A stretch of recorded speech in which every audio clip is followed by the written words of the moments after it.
It is a beautiful Tuesday evening in New York City, and we've got baseball for you, a pretty big game. Now, everybody said there's no salary cap in baseball, but there are caps in baseball, and the Yankees are giving them away tonight. And we're giving you baseball as My Nine presents New York Yankees baseball. It's the defending world champion New York Yankees against the Los Angeles Angels of Anaheim in the first game of a two-game set from Yankee Stadium in the Bronx, New York. Hi, everybody, and welcome to Yankees Baseball, along with Paul O'Neill and Ken Singleton. I'm Michael Kay. Yesterday was an off day for the Yankees, a good weekend for them. They took 2 out of 3 from their closest pursuers, the Tampa Bay Rays. But they won on Sunday, but it was a big loss as well involved. Yeah, 9-5 victory for the Yankees on Sunday, but they lost Andy Pettitte in the process. Andy struggled in the first inning. He gave up 3 runs, but was starting to settle down. And then all of a sudden, in the third inning, he comes up with a groin injury. Andy Pettitte, you could see him flexing his leg. He had to come out of the ball game. Jorge Posada calling for Joe Girardi and G. Monahan. And Andy is headed to the disabled list. And they actually put him on the DL, and they called him Jonathan Alvaladeo to bolster the bullpen tonight. But on Saturday, it'll be Sergio Mitre who's going to start in place of Andy Pettitte. Yankee GM Brian Cashman said the Yankees are not looking to make a trade for a starter. It is going to be Sergio Mitre. All right, so since we're talking about pitching, let's take a look at the pitching matchup tonight. Brought to you by Dunkin' Donuts. America runs on Dunkin'. Sean O'Sullivan will get the start for the Angels. He has a 1.29 ERA. Phil Hughes, the All-Star, 11-2 with a 3.65. And Paul, when Phil Hughes started before the All-Star break, he did very well. Well, he got off to an unbelievable start, and then he kind of got human for a while. But his last start before the break, you see early in the game, a good curveball, had a strikeout curveball going. You see he also had a good enough fastball to throw by people. One of his better outings as of late. Well, they obviously want him to continue that, especially with the loss of Andy now. Now, this also could be a game where Alex Rodriguez, with 2 home runs, could get to 600. We'll talk about that chase with Paul O'Neill next on segment 2 right here on My Nine.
Everybody, a couple of moments away from the Yankees against the Angels' first pitch. Ken Singleton will rejoin us in just a moment. That's Paul O'Neill. I'm Michael Kay. Now, the Yankees against the Angels, that's the main part of our story. But the big sidebar is that Alex Rodriguez, Paul, 2 home runs away from history. Yeah, it's amazing. I mean, the home run ball is what fans come to see at the ballpark. I mean, the things he has put up in his career, you just realize that the type of name you see his 598th home run there. The power that he's displayed his whole career to put himself in a position to get to that infamous 600 club, and then it gets real steep. Every rung you go up until the top, but he has a chance to be at the top. Who knows? Looking to be only the 7th man to hit 600 or more home runs in Major League history, so he is 2 away, and he has a lot of home runs lifetime against the California, Anaheim, Los Angeles Angels. Big names, big bats, lineups, first pitch. This should be good. Yankees, Angels, next on My Nine.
Yankees have taken the field. We're moments away from the first pitch. And while we're here, why don't we honor America and listen to a rendition of our national anthem.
New York Yankees baseball on My 9 is brought to you in part by your local Lexus dealer, Chase.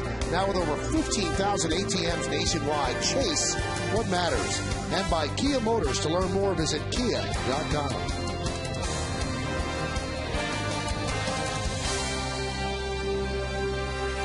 Well, the Yankees continue their homestand with a mini 2-game set against the Angels, and then it finishes up with 4 games against the Kansas City Royals. So the Yankees start the second half of the season taking 2 out of 3 against Kansas City. Now Phil Hughes will begin his warm-ups, and let's take a look at the Los Angeles Angels starting lineup, which is brought to you by Ford. Check out the best-selling vehicles in America. Drive one at your Tri-State Ford dealer today. Eric Ibar, the shortstop, is going to lead off. Howie Kendrick at second base will bat second. Batting third and playing right field, former Yankee Bobby Abreu. Torrey Hunter in center will clean up. Another former Yankee, Hideki Matsui, the DH. Mike Napoli at first base will bat sixth. Batting seventh and playing left field, Juan Rivera. Meister Asturias, the third baseman, hits eighth. And batting ninth and catching, Jeff Mathis. Well, the young right-hander on the mound for the Yankees tonight, 24-year-old Phil Hughes, making the start in his numbers this year. Put him on the All-Star team. This will be his 17th start of the year. His record is 11-2, 3.65 ERA, less than a hit per inning, 29 walks, 91 strikeouts. Opponent's batting average is .239. Let's take a look at New York Yankees pitcher scouting report, brought to you by Hyundai. Think Hyundai, but act now for special deals at your Hyundai dealer. He sucked the Mariners in his last start. 7 solid innings, just gave up 1 run, 6 hits, had 5 strikeouts, didn't walk anybody. Fallen Angels, young man from near Anaheim, has beaten the Angels 3 times in his career without a loss, and his .846 winning percentage is tied with Andy Pettitte, his teammate, for the best winning percentage in the league. Andy shut down for a while, as we discussed earlier, on the DL. Phil Hughes 11-2 with the 3.65, as we saw. The Angels struggling. They don't have Kendry Morales, who hurt himself in a home plate celebration. We'll talk about that a little bit later on. So obviously this is a somewhat diminished team. They are 50-45, and unfortunately for the Angels, the Texas Rangers are playing great baseball and don't seem like as if they're coming back to the pack. The Rangers have a 5-game lead over the LA Angels. Eric Ibar digs in. He is ready. Phil Hughes is ready. And we are ready here on My 9. So let's do it here at Yankee Stadium as the big right-hander deals. Fastball low, and we're underway. Yeah, the Angels have gotten so accustomed to just making the playoffs every year, kind of in a weak division out in the West. And all of a sudden, the Texas Rangers have shown up, and now they've added Cliff Lee. Good, solid team where, you're just not going to back into the playoffs out in the West this year. And the Angels also have to be worried a little bit about the A's. The A's are only 3 games behind them. Ibar grounds one to short. Jeter quickly releases, and there's one away. This is the way the American League West looks. The Rangers 5 games ahead of the Angels. The Athletics 8 back, and the Mariners 18 off the pace. This could be a stretch of game for Mike Socha and the Angels that will tell the tale during the course of their season. They leave here, these 2 games, then they go play 4 games against the Texas Rangers in Texas. Then they come home, play the Red Sox, and then play Texas again. So they got a stretch of tough teams to play. Howie Kendrick takes pitch outside. You remember as a player, I mean, that was could be a good thing, too. Yeah. I mean, you get it hot at the right time of the year. You come to the ballpark, you know that they're must-win situations, and can add a lot to, your adrenaline just going to the ballpark every day. You get pumped. I'm just kind of looking at their monthly record. I mean, they've had one winning month all year. I mean, they did some damage in June where they were 18-9. Every other month the whole year they've been a losing team. So something that the Anaheim Angels, I knew I was going to do it, Michael. I dropped the Anaheim. That's all right. It's in the title. I was going to apologize before I did it, but I already had blurted it out. But just something that they're not accustomed to doing. They've been in the playoff run, since Mike Socha has taken over as manager. See Kendrick's numbers, a much better hitter, though, against the Yankees. 381 lifetime, 48 for 126.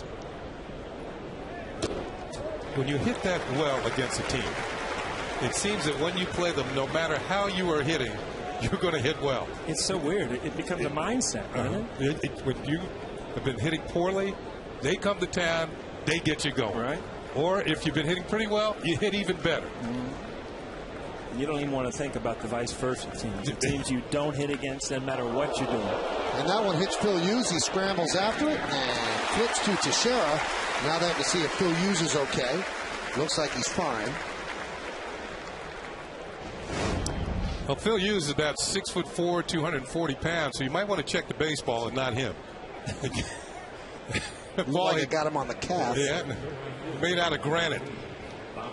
Here's another look at the smash back through the middle. Looked like he got it back on the back of the knee. He looks all right.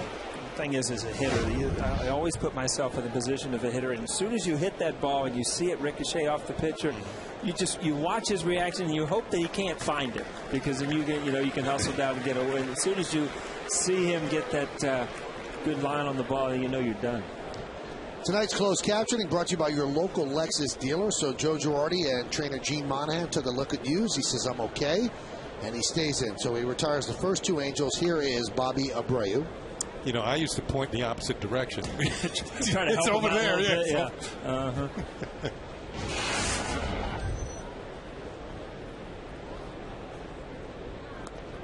And the pitch is low, a 1-0. Hughes throwing hard, 93-94 so far in the first inning. Abreu has a 5-game hitting streak. He's 7 for his last 20. But not having the best year at 259. Usually he's around that 300 mark, and this could also be a year where he doesn't make the 100 RBI totals. That would be something off something he usually does. Just 51 ribbies. Yeah. There's a strike. Last 4 years, he's always over 100 RBIs or right at it in 2008. And his average is always around 295, but 207. In 2007, he hit 283, but this is a very odd year for him at 259. It's one of the things you look at the Los Angeles Angels is one thing that they're having trouble with, and that's scoring runs. And then offensively, Hideki Matsui hasn't been what they thought he'd be. Abreu's down a little bit. I mean, you lost Vlad Guerrero. I mean, he's taken his numbers to another team. You see Mickey Hatcher, their hitting coach, you got to try to produce enough runs. I mean, your starting pitching has been pretty good. Your bullpen hadn't been what it has been, but your offense has still got to score runs. Scott Kazmir was supposed to start this game, but then he was put on the DL, so Sean O'Sullivan was moved in. He's really struggled this year, Kazmir. Well, he gave up 13 runs in his last start. 3-2. Grounded to second. Cano is right there. 3 ground balls, 3 straight outs for Phil Hughes as the Angels are retired in order. LA nothing, and the New York Yankees coming back.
Yankee starting lineup is brought to you by your Tri-State area Volkswagen dealers. Visit tristatevw.com. The captain, the shortstop, Derek Jeter, will lead off, batting second, and playing right field, Nick Swisher. Mark Teixeira is at first, he'll hit third. Cleaning up and playing third base, Alex Rodriguez, 2 away from 600. Robinson Cano, the second baseman, will bat fifth, batting sixth, and catching Jorge Posada. Curtis Granderson in center field will bat seventh, batting eighth, and DHing Juan Miranda. Brett Gardner's in left field, he's in bat ninth. Young right-hander on the mound is Sean O'Sullivan, just 22 years old. He's been in 4 games thus far this season. 7 innings, 5 hits, a walk, a couple of strikeouts. This will be his first start of the year. This is the first time the Yankees have ever seen him. Let's take a look at the Los Angeles Angels pitcher scouting report, brought to you by your local Dodge dealers. Well, we don't have much on him. 3rd-round pick of the Angels back in 2005. He's made his way through their organization. July 28, 2009, about a year ago, he pitched a no-hitter for AAA Salt Lake City, the first one in their franchise history. He's got a very good changeup. Derek Jeter swings at the first pitch. Nice play by Ibar. And he guns down the Yankee captain for the first time. Can't hit the ball harder than that. And Ibar made the play. Talk about an infielder trying to make, when a ball's hit that hard, you try to get the good hop on it. And you don't know whether it happens so quick, whether to stay back, to charge it. All of a sudden you see this ball here kind of eats him up. It's a good play. See his head snap? Yeah. Almost dragged him into left field. Trying to get out of the way. Every once in a while that ball catches you. You got to protect the teeth. That's right. Here's Nick Swisher. Carries a 3.01 average into this game. 5 hits in his last 14 at-bats. And the pitch low.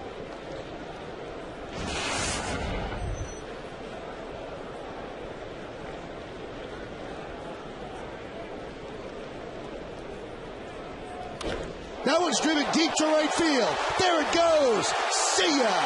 1-0 Yankees.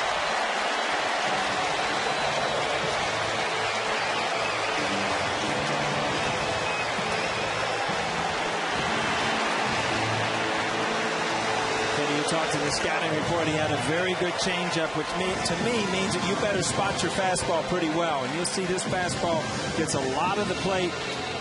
First 2 hitters for the Yankees who squared them both up. Fastball right on the inner half to a left-handed hitter. Kind of what you don't want to do in Yankee Stadium as an opposing pitcher. 9th home run for Swisher here at home, and that's 1 more than he had all of last year in the Bronx. Here's Mark Teixeira. Pitch outside, 1-0. Here's a good feeling here as a hitter. As soon as it leaves the bat, you get to touch them all. Let's find out what deck it goes in, what row it goes into.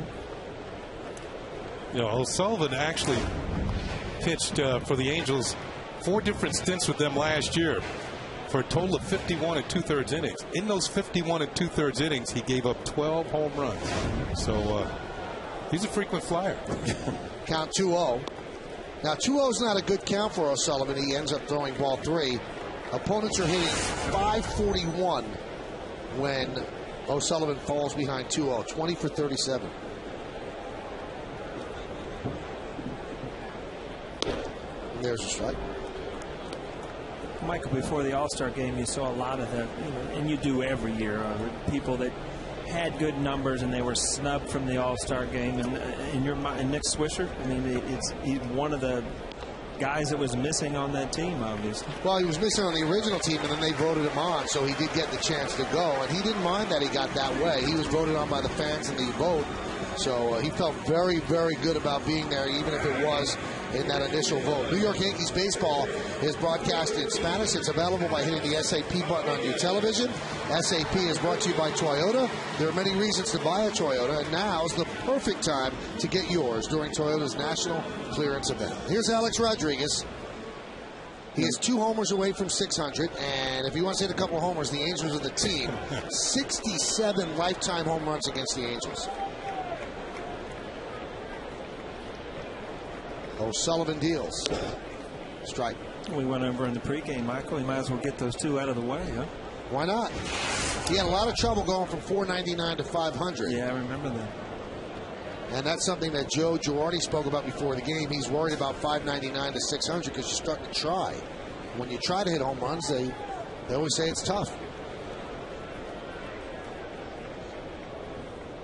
The 0-1. Strike. This is a hanging slider from Andy Sonnenstein. That went a long way.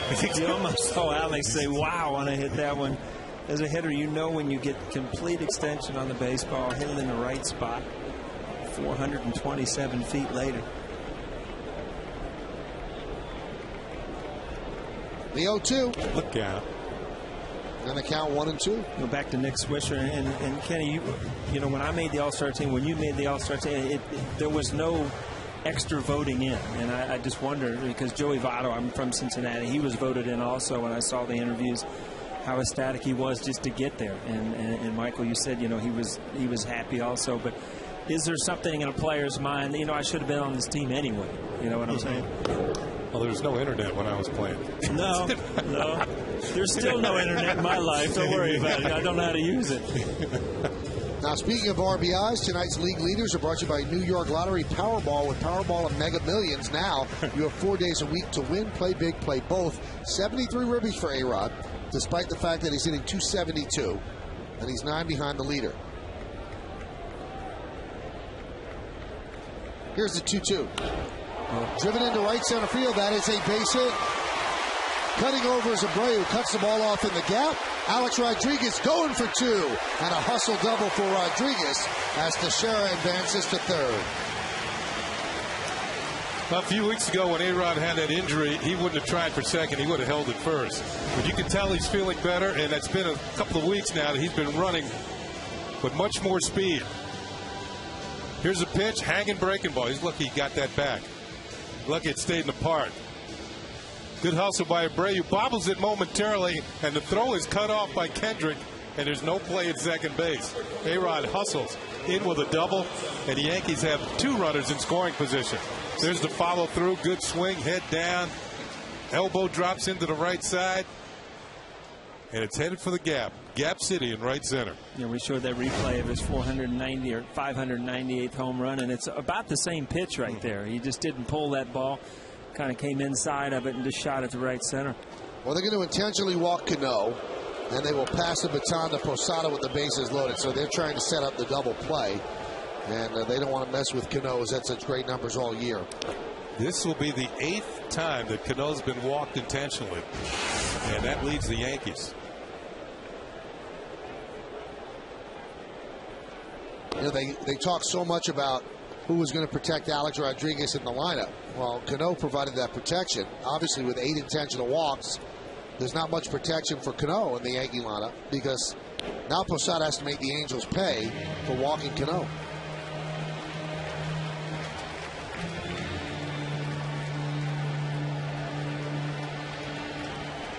Posada has enjoyed hitting with the bases loaded this year. In fact, he's had 2 grand slams.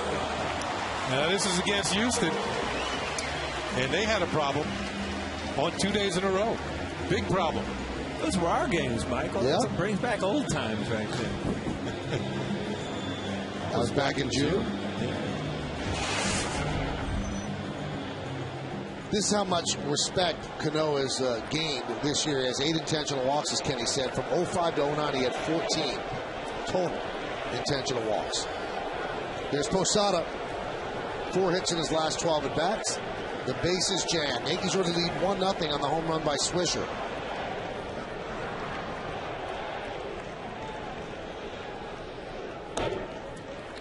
You know, Paul, when you come up with the bases loaded, I don't know how you felt, but I know the pitcher was in trouble, and I'm looking for something I can at least get to the outfield with, or something I can drive that runner in from third. If I get lucky and drive in more, or if you get lucky and drive them all in, hey, so much the better. Especially with a guy with a good changeup, you look for something up in the zone. So even if you're fooled, you're going to drive the ball to the outfield. And the only intention right here as a hitter is to drive the ball out of the infield. And we said, Kenny, good things will happen. The 1-0. 2-0 on the change in the dirt. Well, Jorge's got himself in a good count, and even if O'Sullivan throws him another changeup and it's a strike, I believe he would take it. Just say, all right, show me something else. Jorge is in the driver's seat right here.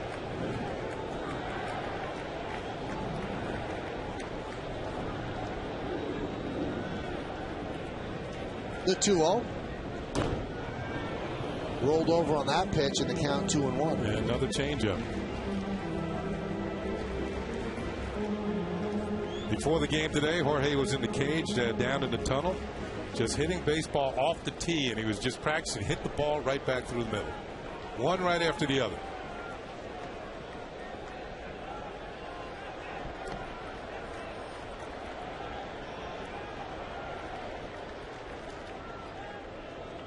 Two-one pitch.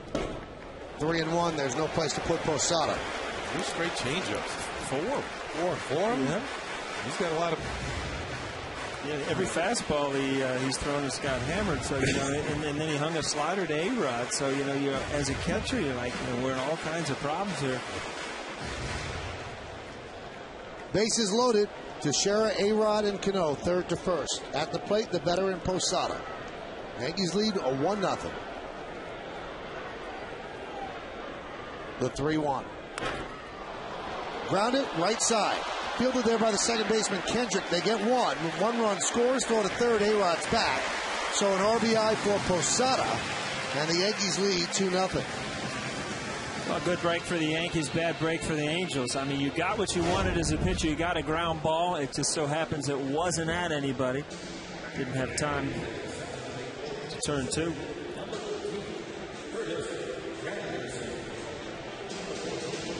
Robbie Alomar, that was like his favorite play, is if you couldn't turn 2 to throw behind you and you're as a runner from third, and you see Alex, he didn't take much of a run. A lot of runners will come around and get that big turn in case they go for the double play. You might score.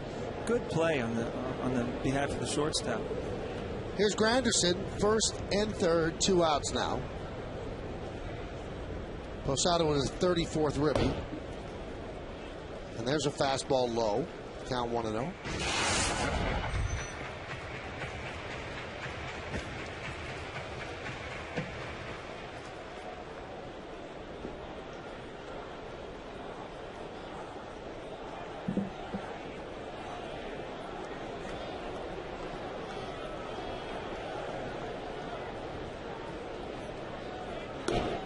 There's a strike. Boy, Kenny, your scouting report was really on the schnoz. He likes that change. Well, as Paul said, everything else has been hit pretty hard. You got to go to what I meant. Even if you threw it for balls, they didn't get hit hard.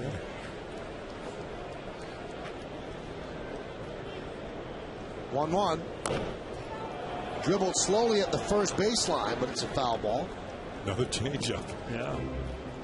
I always ask you this, Paul, and you always say you can't do it. If all he's throwing is changeups, why can't you sit changeup? It's just so against what you do as a hitter. I mean, you go up there, you look you look fastball, and you adjust to everything else. And as a hitter, if you're in a good routine of doing that, you will adjust down. You start looking for changeups and sliders, and then you miss those good fastballs. It'll drive you crazy mentally. If I keep telling you the same, why do you keep asking me the because same I'm question? trying to change your mind. The 1-2 swung on and missed. He got him on a changeup, and that'll do it. But the Yankees scored 2 runs on 2 hits, and they leave 2. The scoring started when Nick Swisher deposited 1 into the seats in right. Yankees are 34-9 when they score first. They've scored first. They're up 2-0.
Would make a good major league manager someday?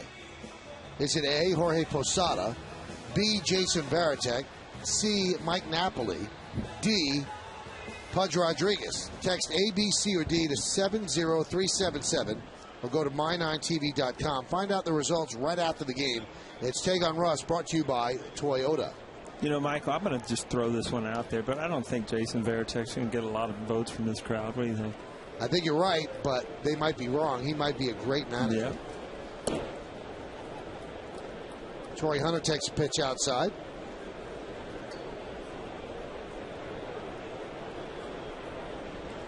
Torrey Hunter, one of the Angels All-Stars. The game was played in his home stadium. Pitch is high. Yankees are leading 2-0 on the scoreboard, brought to you by Time Warner Cable's All the Best Triple Play. Yankees get Phil Hughes 2 early runs. He knows all about run support. The Yankees have scored him an average of 8.29 runs per game.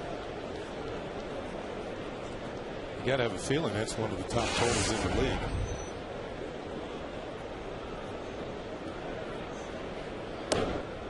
And a strike. I've heard pitchers say, Paul, it's not how you pitch, it's when you pitch. When you pitch, what day of the week. And, you know, how's my team going to score for me? And then Phil Hughes, 8.29 runs per game. He's got 2-run lead to work with here. There's a hot shot through for a base hit. So Torrey Hunter with the first hit against Phil Hughes. Well, you know, you do start out your rotations at the beginning of the year with your 1, 2, 3, and 4, and then, you know, Phil Hughes, as good as he's thrown. See, this is out over the plate, something Torrey Hunter can hack at. You know, you're matching up with a 4 and 5 starters from other teams, and you know, as good as he's thrown the ball, you know, he's going to win those games. Nice warm hand for Hideki Matsui. Crowd still appreciates Matsui. He had such a great World Series last year against the Phillies. 7 seasons with the Yankees, a 292 hitter, 370 on-base percentage, 140 ribbies, or 140 home runs, 597 ribbies, and he's having a subpar season. You know, one of the major differences this year, as you see before the game, Jeter called him one of his favorite teammates over the years. Seems like they're having good times. You know what? Before the game, he came over just to say hello to a lot of people, and actually, Kenny, we were down on the field. He came over. He speaks good English. Perfect. Huh? I mean, what a credit to learn the language. He came over here years ago. You know, when 7 years he was with the Yankees. But he didn't. I don't think he spoke a word of English. Well, he always had his interpreter with him, Roger, and you know, it's not like Roger's still with him, but it's not like he's going to, you know, recite the Gettysburg Address. Right, but I'm sure that he, after 7 or 8 years now, he understands English that pretty brings well. back bad memories, because that's like 7th grade now, and that's what my daughter just went through this year, where she had to learn the Gettysburg Address. Man, that's going on through my head right now, Kenny. Four score? Huh? 4 score, 7 years ago? I still didn't learn it, and she was rattling along.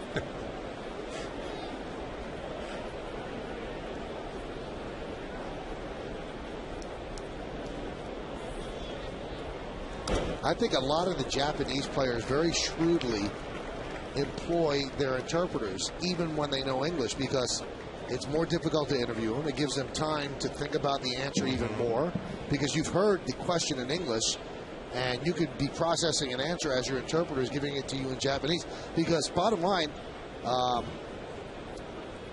in Seattle, Ichiro speaks perfect English, but he never conducts an interview in English, ever. Right. The 2-2. Scoop the other way down the left field line, and Gardner runs out of room. Matsui put together a pretty nice career with the Yankees. We mentioned the 7 seasons, made the All-Star team twice, won the World Series MVP last year, 8 for 13, 3 homers and 8 ribbies. And in Game 6, pretty good way to end it, 3 for 4, double, a home run, and 6 runs batted in. Pretty much won the MVP that game. Well, you all know how nice a guy Roger was. Now, why would Matsui all of a sudden say, well, I speak perfect English, I don't need you anymore. Cut him loose. That wouldn't be fair. He's helped them this far. That one got to be out of a job. The 2-2, runner goes, popped up. Cano makes the catch, and he's going to double up Hunter, and you can give an assist to Jeter, who made believe as if he was going to field a ground ball, and Hunter kept running.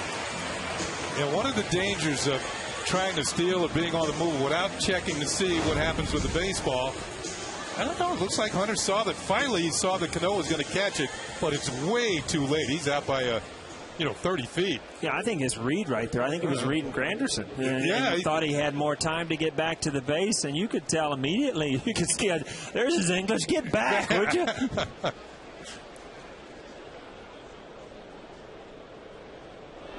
Yeah, I think he was kind of watching Granderson, and then he figured, oh, Robbie's going to get. Robbie has, great arm. That wasn't even close. And the first pitch to Napoli is a strike.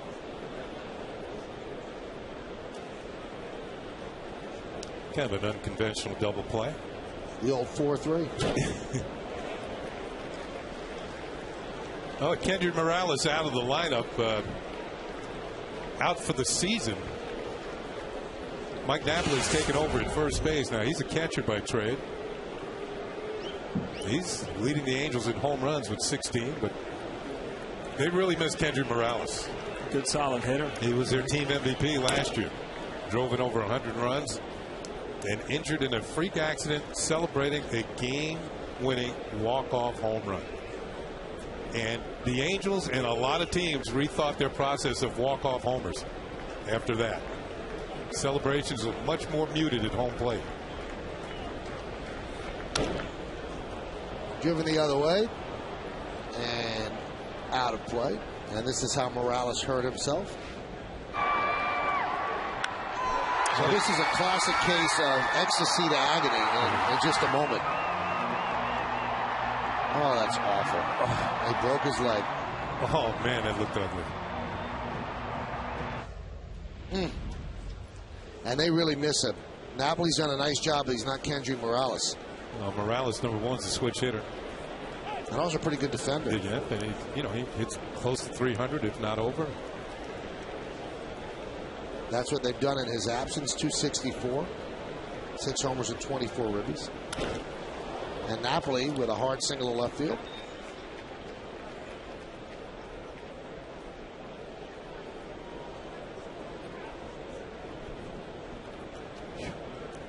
So now that bad base running by Hunter looms large.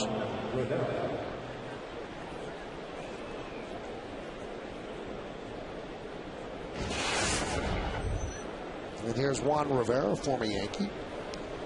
You know, what's interesting about the Morales injury, the very next day, the Angels had another walk-off home run. It was Howie Kendrick. And the celebration was quite different. Nobody came near home. Well, they were near home plate, but they gave plenty of room to touch home plate. Then they kind of patted him on the back. Kind of the silent treatment. Huh? Well, almost. Another line drive and another base hit. That will go into the gap in right center. Cut off near the warning track by Granderson. And they will hold Napoli up at third. We're going to take a look at Kendrick's home run. This is the very next day. Now watch how the Angels treat this one. They give him plenty of room to touch home, and then the celebration begins.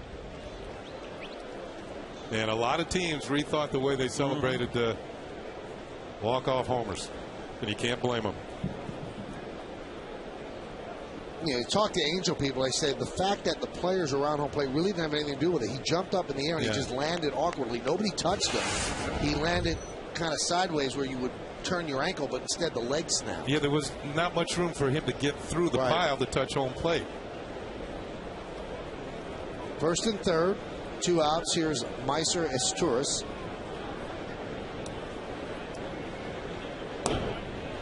And a strike.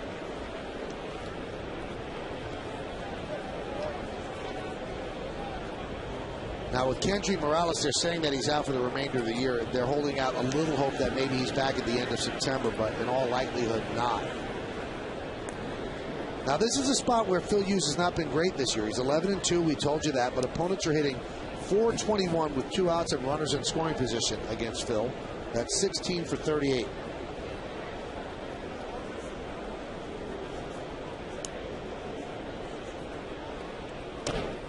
Check swing and fouled away. We're talking about the Angels being just 5 games over 500 at this point, and another reason they've struggled somewhat is because Torres is on the DL for 45 games. He had a forearm injury. Good, solid player. He can play short, second, third. Always been a tough hitter against the Yankees. Just a tough out.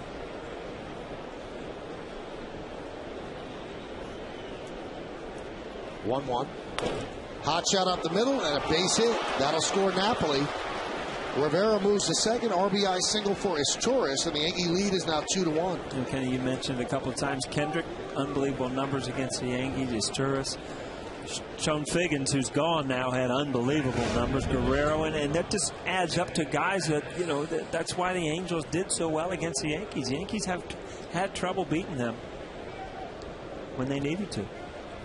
And here's Dave Island to talk with Hughes after this pitch hung up in the zone. And about thigh high. Everything's been hit pretty hard this inning. Yeah, you're seeing from Phil Hughes where, you know, he had that overpowering fastball that usually got by people.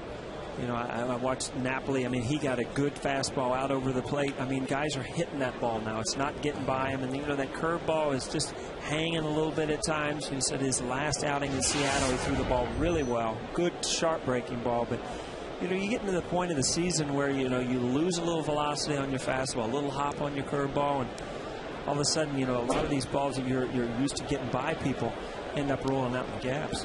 Phil Hughes wanted that curveball for a strike. Bruce Dreckman said no, so Phil Hughes stared in for a little bit.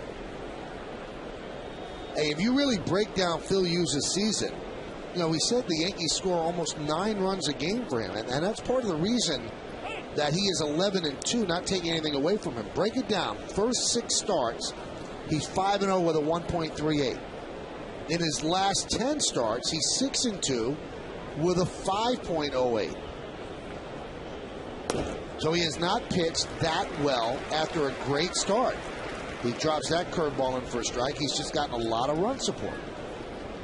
Last time out, though, against Seattle, he was outstanding. He had a good curveball, and even though that had good break on it, it broke in the middle of the plate. There are some hitters, when they're looking for that, they're going to hit it. Want to keep it down a little more.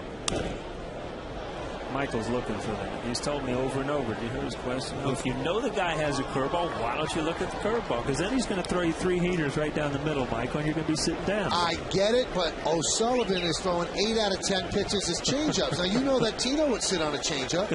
That's why he hit O'Sullivan better than I would. Michael went through this big, long thing we were doing a game, and I said, I even looked fastball off of Tim Wakefield.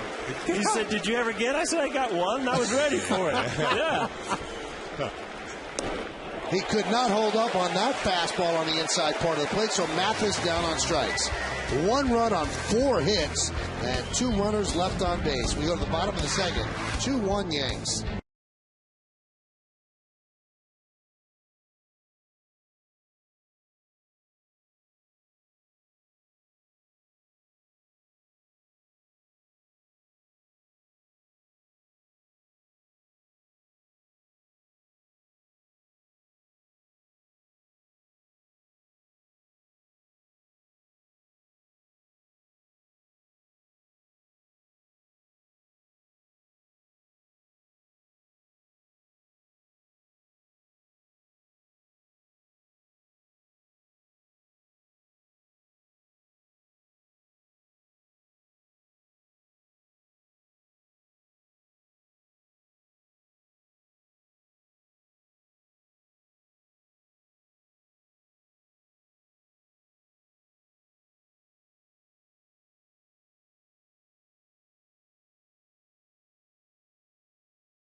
celebrate Hall of Fame weekend with an updated version of Yankeeography Goose Gossage, featuring new footage of his induction at Cooperstown. And Friday at 11, American soccer star Landon Donovan sits down for an all-new GMC Presents Center Stage with Michael Kay, only on Yes. Juan Miranda leads off against Sean O'Sullivan. The first pitch is low, 1-0. Miranda, Gardner, and Jeter here in the bottom of the second.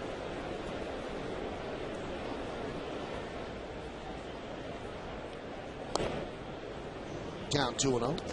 Time Warner Cable scoreboard, 2-1 Yankees lead.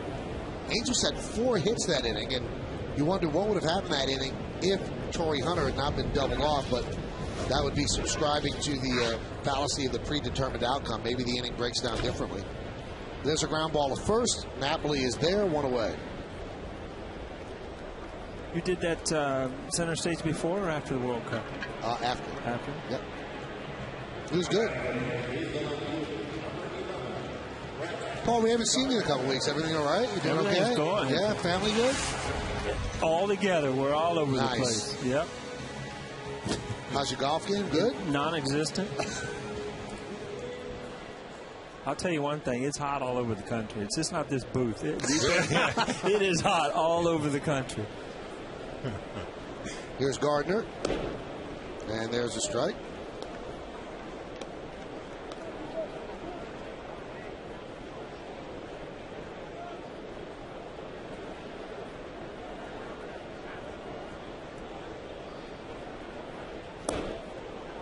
Good change up there. See, that was a good changeup because it had a little fade to it. And Gardner actually had a pretty good swing at it. Just the movement of the pitch. Bunch of pitch just kind of fade away at the end, and that's what gets him.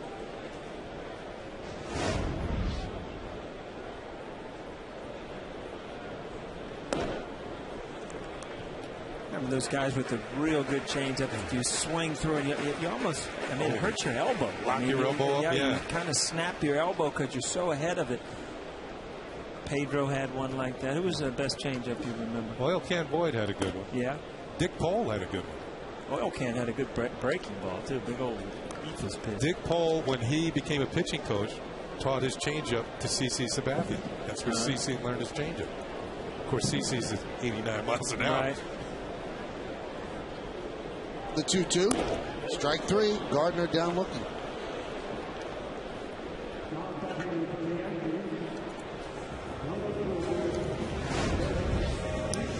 Gardner questioning if this is low, but ends up pretty good pitch. There's a grip on the changeup. You can see he holds it with. Looks like he's got all the fingers on it.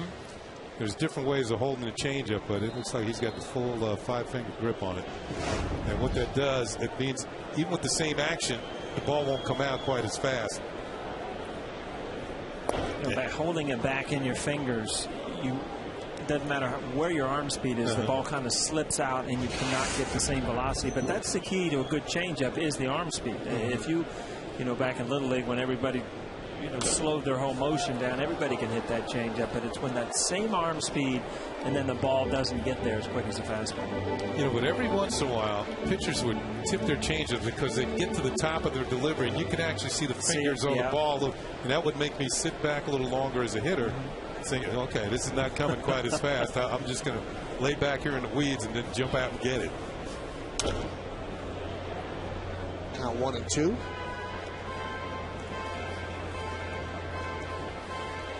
Jeter hit the ball very hard in the first inning, but Ibar played it off to the left side. And Jeter's average is at 270 right now, which is 45 points below his lifetime average. He's a 315 lifetime hitter.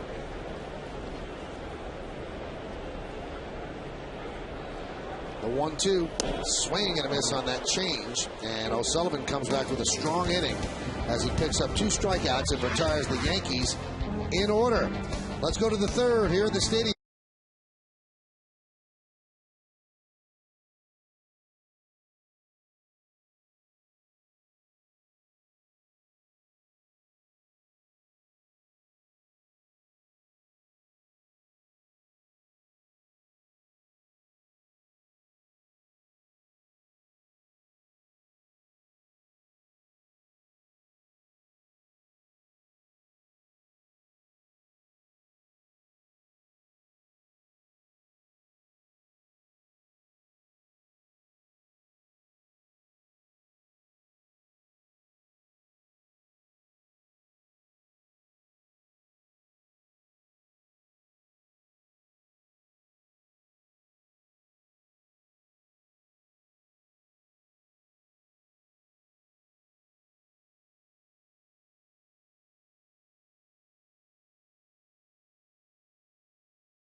The Yankees are leading 2-1, 2-2-0, leading 1-4-0, and it'll be the top of the Angel order against Phil Hughes, Ibar, Kendrick, and Bobby Abreu. Ibar's a very good bunter. Shows it there and takes a strike. Got 12 bunt hits this year.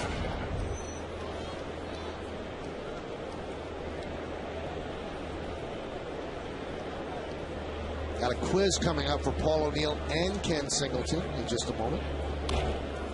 That one is driven down the right field line. It's a fair ball, and it's grabbed by a fan, so it'll be a double. So Ibar starts off the third inning with a double.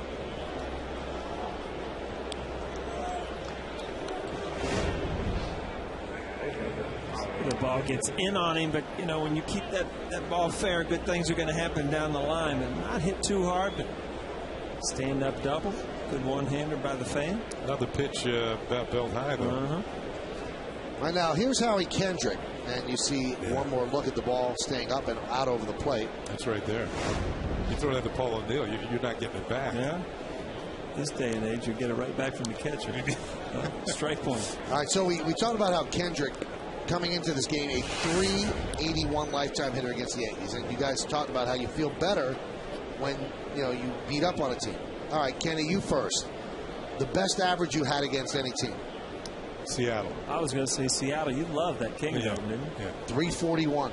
24 homers, 77 ribbies in 73 games. So that is correct. 77 ribbies? 77 ribbies in 73 games. Wow, that wasn't a misprint. Oh, my goodness. You saw that building is now gone. Actually, when they imploded it, right. I went over and got a piece of it. I got it. Still have it? Yeah. Yeah. Took it home with me. All right, now, Paul, you're best in the National League and best in the American League. National League, I'd say the Dodgers. You'd be wrong. Wrong. I can't even get my own questions right, but go ahead.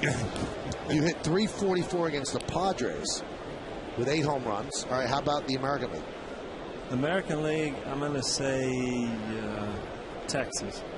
You got it. Is that right? 330 with 16 home runs. All right. Nice job. See, we remember who we hit well against. Don't bring the ones out we didn't hit well against. I forgot those a long time ago. They bring back bad memories, too, you know? You think about those ballparks and all those walks back to the dugout when you didn't hit. Horrible. It's like getting a C or D on a test, Michael. You know you got to go home and tell mom and dad. I never had to do that. There we go. Yeah. Why? That one's driven the other way and out of play.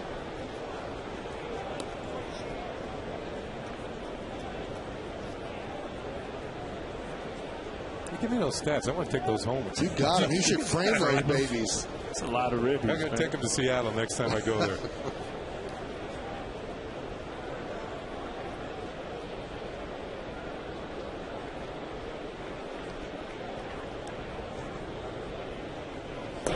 You know, I turned on the game last week when they were in Seattle. That's why you go there. You just want to try to get another at bat. Well, not in Safeco Field. That's a little bigger than the King, though. And also the team's a little better. Not this year. You know what? You're right about that. That was a lot of that was done early in the Mariners' history when they weren't very good at all.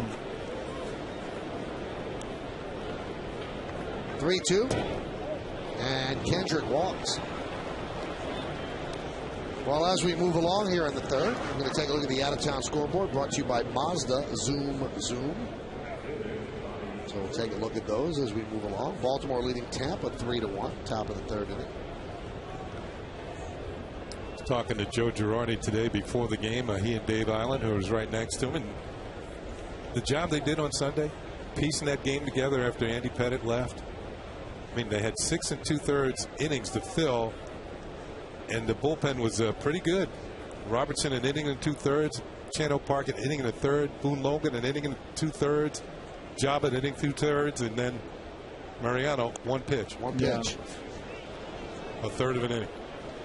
And as we mentioned on Sunday, the key to the game, though, was bringing in Robertson when they brought him in. Because Joe said, this game can get away right here if I bring in a mop-up guy. So I'm going to bring in a guy that I usually bring in the 6th or 7th inning to get these outs. I think there were runners on first and second. And there was a walk that was charged to Andy Pettitte that loaded the bases. And he still got out of it. The 1-0. 1-1. Meanwhile, in this game, Phil Hughes is going to have to start locating a little bit better. His pitches have been towards the middle of the plate. And when he's really on, he's hitting the corners. His breaking ball is down. But so far in this game, he hasn't really gotten that rhythm to where he can move the ball to either corner. The 1-1. 2-1. This is what we were talking about on Sunday. Robertson came in the third and got the pop up. Jeter made the play. B.J. Upton flied out to the warning track, and that was it. The Rays left the bases loaded and didn't score. Now they're just chilling. Tired out there, and that's why they're tired. They combined for 6 2/3, 6 hits and 2 runs. And you got to remember that A.J. Burnett on Saturday, the day before, had a short start, so the bullpen was used quite heavily over a 2-day period. See in the middle there, Jonathan Albaladeo was just called up today. Did you see his numbers in AAA? Oh, man. 31 saves, 0.50 ERA. Like Mariano numbers. He was dealing. You know, it's funny. We talked about Bobby Abreu and his offensive numbers. He drives in 100 runs. I was just looking up at the scoreboard. 20 steals in the 11 consecutive seasons. Yeah. And he has 16 so far this year. You know, not known as a speedster, but just a good base stealer. That one right in the kitchen. Infield fly rule is called for the first half. Didn't you have 20 stolen bases your last year? Last year, yeah. You just ran right out of the game. Saved it, yeah. Saved it all.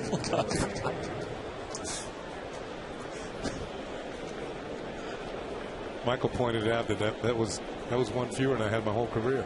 Is that right? Yeah. What a base stealing threat. No, well, you got not Eddie only Murray behind you. You don't want to steal bases. Yeah. Hey, traveling this season? Take the Yankees with you. Subscribe to MLB.tv today to see every Yankees game live or on demand on your computer. Visit Yankees.com to order and get more details. MLB.tv, baseball everywhere.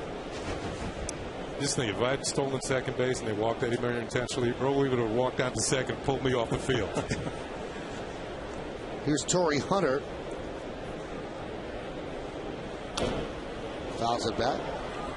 Paul had 141 bases in his career stolen.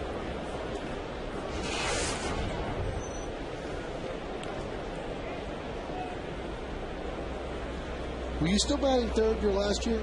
Yeah. So who was behind you, Bernie? Yeah.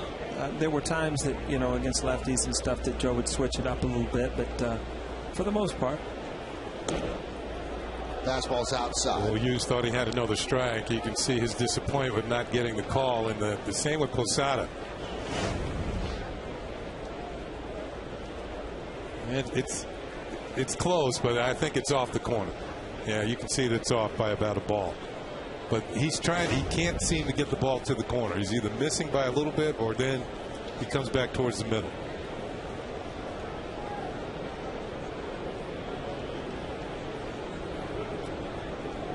All of a sudden, Anaheim has made Hughes labor through these innings, and you look back at that first inning, the Yankees could have broke this game wide open. O'Sullivan made a couple pitches, got out, only gave up a couple runs with bases loaded.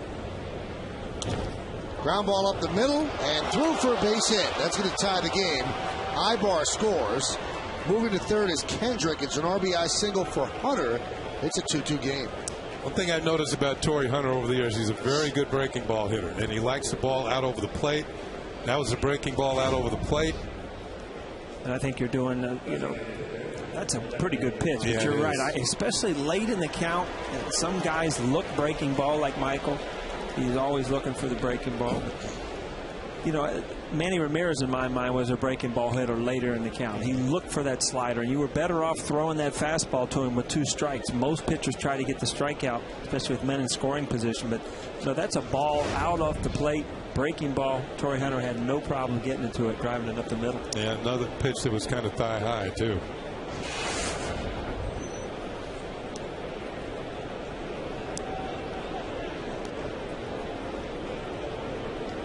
So Hunter, who drove in his 63rd run, dives back.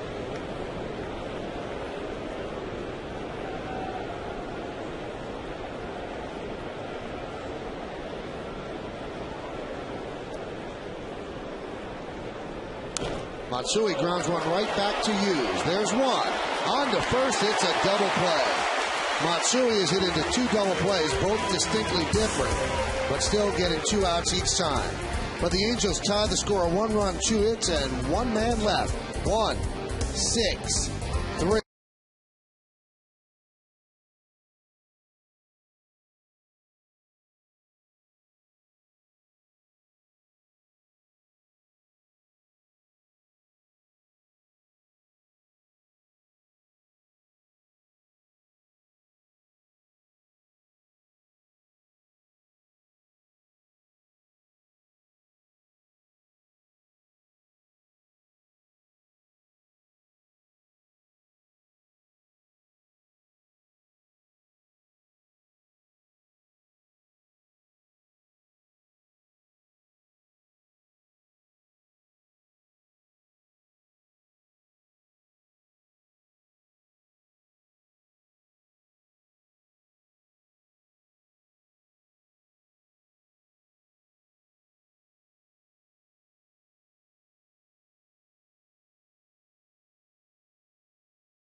And Nick Swisher will lead off. It's a 2-2 game.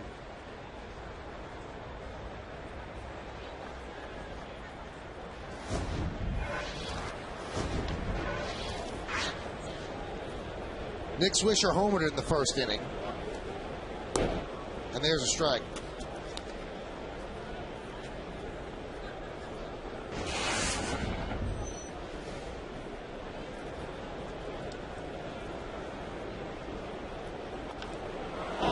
High fly ball. Left field. Rivera put it away for the first out.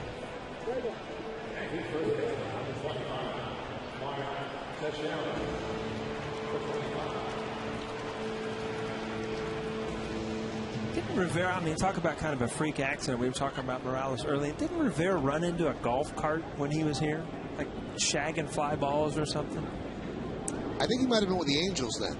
Or was it with the Yankees? Yeah. I remember hearing the story, and it was put on the DL because there was a golf cart on the, during batting practice, and he actually ran into it, hurt his leg.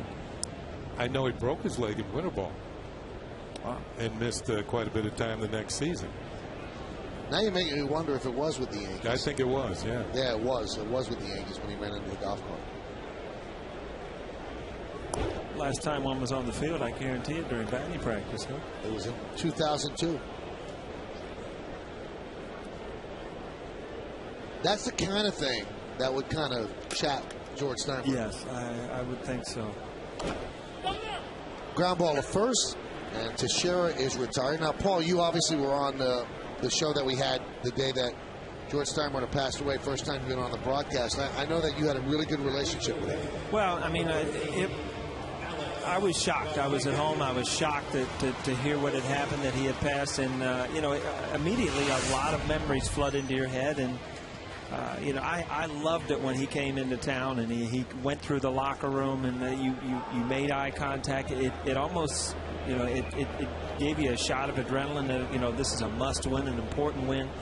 And I have all the respect in the world for the man for what he did to keep those teams together and allow us to win world championships. First pitch to Alex Rodriguez, 1-0. I was reading, I'd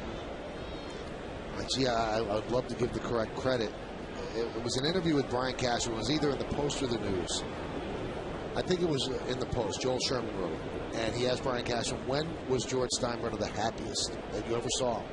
And Brian said the day we got Alex Rodriguez. Really? He said because that's the type of deal that he just loved. Getting a big time guy, taking him from the Red Sox who had tried to get him, and just getting a marquee type of player in the Yankees. He never saw him happier than that day when they got Alex Rodriguez. Now Alex 2 home runs away from 600. The 2-1. Fouled away. And after all those changeups, you see a 91-mile-an-hour fastball. That's why he was so late. And even out of the zone, you see that ball was a little high, but you see the fastball, and you, as a hitter, you just kind of blink and swing because you've seen so many changeups in the count.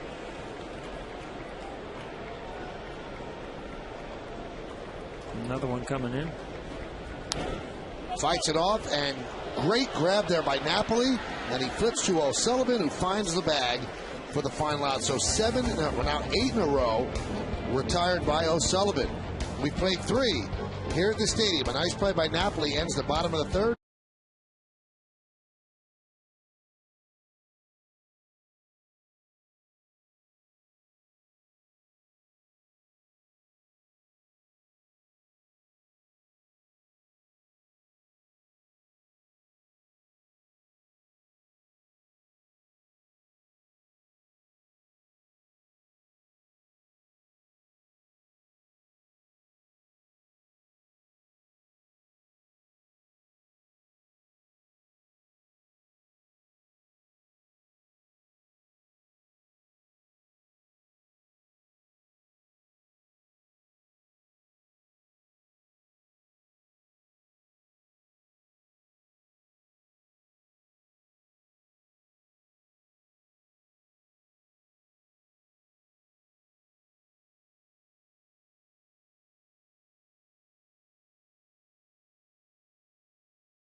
Trivia question brought to you by your local Jeep dealers. Alex Rodriguez has 67 home runs against the Angels, the most against any opponent. Against which team does he have the second most home runs? We'll find out in the bottom of the 4th. Pitch outside to Napoli, who made a nice play on A-Rod to end the 3rd. 2-2 game. I'll tell you who it's not, Michael. It's not Seattle, because he played for them, so he didn't have as many at-bats. Is that right? Nice. Is that logical thinking? Very All right, deductive so thinking. I've got one of them out of the way. Although he's made up for lost time against them. He's gaining on it. I think he's at like 32 against Seattle. They boo him like he stole something in Seattle. He stole their hearts. Oh, get used to it. You're a changed man, Michael. You know that? Ground ball to A-Rod. And there's one away. This fall, My 9 is your place for the biggest dramas on television. It's all about spies, murder, and a detective with OCD. Check out Burn Notice, Without a Trace, Monk, and The Closer. Enjoy all the drama coming this fall to My 9. Now, Kenny and I were a little worried about you, Paul. Really? Yeah, because Lou Piniella announced today that he's retiring at the end of the year. Are you okay with this? You know what? Did you see his interview? No. He looks absolutely worn out, like he has played the whole year. And, that's just... That is Lou. I mean, he wears it on his sleeve, and he's probably gotten to the point of frustration where he just cannot deal with it anymore. And, you felt that every weekend if you had a bad weekend series that, he took it like that. And that was one of the good qualities he had as a manager. When you went to the ballpark, you were expected to win. And he brought that from New York and immediately won in Cincinnati in 1990 with us. And, we were talking about Mr. Steinbrenner. That is the type of philosophy. That is what, his true players, the guys that grew up as Yankees went on to other organizations and brought that winning attitude to them. And that's what Lou Piniella brought, and it has not translated into a world championship in Chicago. Well, he's not the only one who hasn't brought a championship. What, it's been over 100 years. Something like years, that. yeah. A couple of goats, all kind of stuff has gone on there without a championship. There's a fly ball to shallow center. Granderson took a weird route, dives, and can't make the play. He went back. He lost that ball and then tried to make up a lot of ground, couldn't get there. So base hit for Rivera, his second of the night. Yeah, this ball, Granderson took a couple of false steps. You see him at the top of your screen. Goes back to and realizes, well, this ball's not going as far as I thought. And I believe that Rivera hit it off the end of the bat. He might have had a good swing. Sometimes that fools an outfielder. But he actually looked like he had the ball, but the ground caused the fumble. Yeah, your true feel as an outfielder is the sound and the swing of the bat. And ideally, all you want to do if you don't know where it is, you see that he had that ball in the glove and it was knocked out, is just to freeze. And you saw Granderson take a couple steps back. That's the difference in making that play and not. But you're right, he made up a lot of ground at the end. But should have been caught. Ground caused the fumble. No.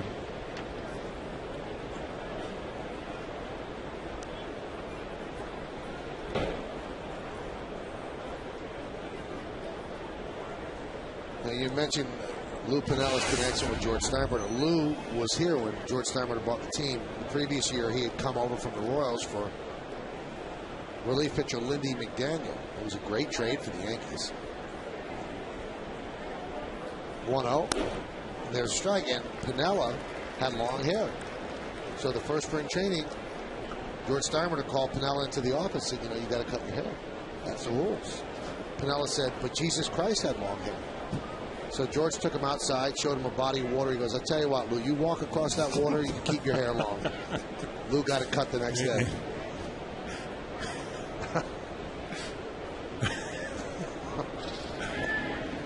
That was one of my favorite stories you ever told, Mike. Really? Yeah, that was a good one. There is Lou's managerial resume. 23 seasons. Yankees, Reds, Mariners, Tampa Bay, and Chicago. The only team that he really didn't do what he wanted to do was Tampa Bay, because he just couldn't get it done there.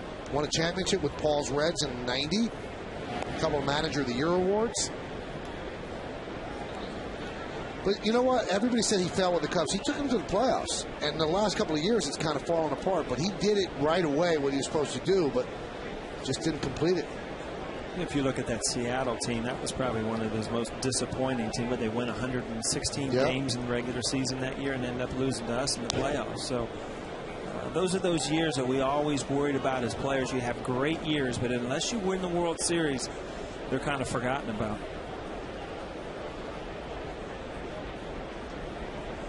Yeah, with the extra layer of playoffs now, it's not only more difficult to get to the World Series. I mean, just winning it and getting there is like two different things. The 2-1. Driven down the right field line. That's going to be trouble. That could go. It does. A 2-run home run for Isturiz. And the Angels lead 4-2. Robbie Abreu doing some color commentary. Right, that's a paint scraper. Just catches this first row in the upper deck. And you see Isturiz, he's got kind of that switch hitter swing where they, don't look real comfortable, but they, put the bat on the ball, and you see kind of just a whip on an inside pitch. Hughes has given up 12 home runs this year. Went on top of the wall. All of them here. Every one at Yankee Stadium, right on top of the wall, and he gets the bounce into the seats. Here's Jeff Mathis. Fouled away. Yeah, Kenny, I'm starting to agree with you here. Even that pitch right there was fouled back. That ball's right down the middle of the plate. Especially early in the count, starting a guy out with a fastball. You've got to hit the corners. You've got to set up for later in the count. Pick the glove up a little better.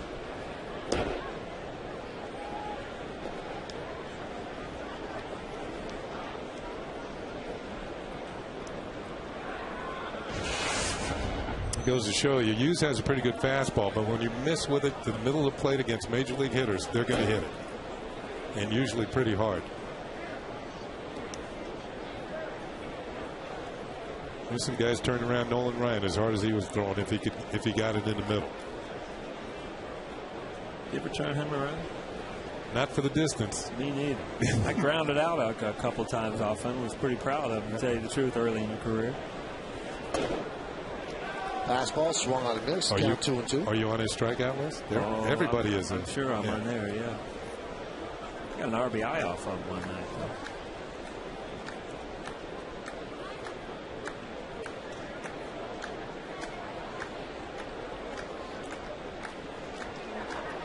The 2-2. Swing and a miss. Mathis down on strikes. We want to refresh your memory about one of your favorite managers, Paul. So Lou Piniella announced today he's going to retire at the end of the year. There's Lou with the Yankees as a young man and channeling Billy Martin. There he is as your manager. You were there for that? I was there. You know what? Dutch Renner. I'll tell the story when we get through here.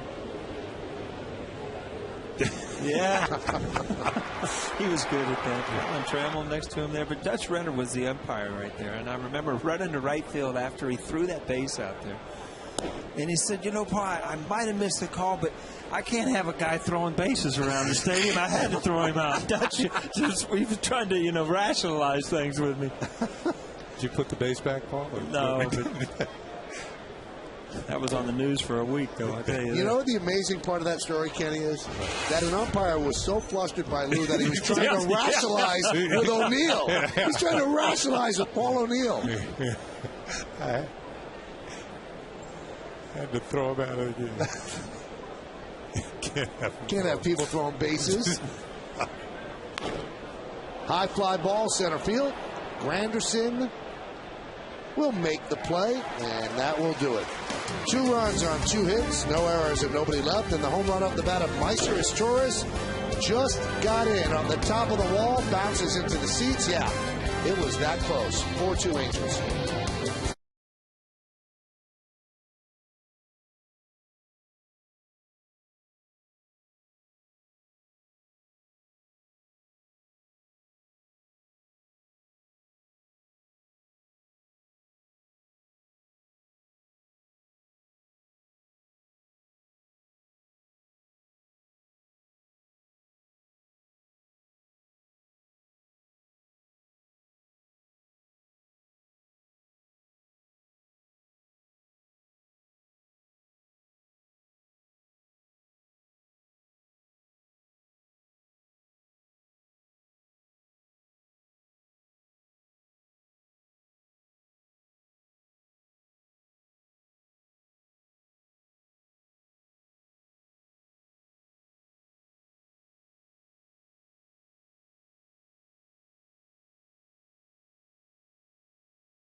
Angels.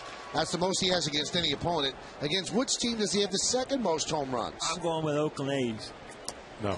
Come on. No. Baltimore. Baltimore. Yeah. Camden Yards must help. Oakland's a big part. Yeah, I thought he hit a bunch of them off them for some reason. Here's Cano. That one is driven into right center field. Giving chase is Hunter. He makes the play. Boy, Cano really hit that, but Hunter got a good jump. You know, Kenny, there's a lot of things that you don't miss about baseball. There's a lot of things you do miss about playing, and that's one of them you don't. You do everything perfect. You hit the ball right on the nose. And you see the center fielder just gallop over and catch it, throw it in like it was nothing. Man, you could have hung out a week's worth of laundry. Yeah. That was a solid line drive. Yeah, 50. But, Paul, you got the longest home run hit by a Yankee. No, on the Utah streak. You hit it off Arthur Rhodes. Arthur Rhodes, yeah. Yeah, Darryl Strawberry has the longest by a Yankee straightaway center. Oof. And you know they put those little plaques in the Somebody sent me a picture. Yeah. You know how you get fan mail and see you get pictures? Somebody sent me a picture to sign, and it was a photograph of that. 431. Is that what it was? I think it was. 431. At least they could add a few. Make it sound real big. Yeah, right? well, this is off a left-hander. Yeah. And how about Arthur Rhodes making the All-Star team this He's year? had an unbelievable year for Cincinnati. Yeah. Wily old veteran still getting people out. I know one he didn't get out. One time. You faced him a lot. A lot, You know, yeah. we're talking about Lou. Lou constantly brought him in to face you. Well, he loved that. He loved matchups late in the game, and Arthur Rhodes was the guy. Swing and a miss, and Posada down on strikes. This fall, How I Met Your Mother is coming 5 days a week to My 9. It's all about a man that searches to find his future wife and the wild adventures his friends have along the way. It's one of TV's hottest comedies, How I Met Your Mother. Weeknights this fall on My 9.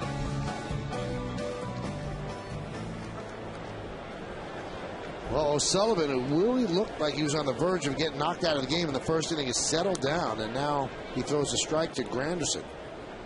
Mike, I was going to say the same thing. I mean, they had him on the ropes in the first inning to throw up a big number, and all of a sudden now he's throwing everything for strikes. Good changeup, fastball. He's starting to paint a little bit with. He's got a little rhythm going too. This is where you have to pull out the old hitter's trick. Start stepping out. Adjusting your belt. Granderson was honored today, named the national spokesman for the First Lady's Let's Move campaign. Michelle Obama started a campaign to solve childhood obesity, and Curtis is the national spokesman as he swings and misses.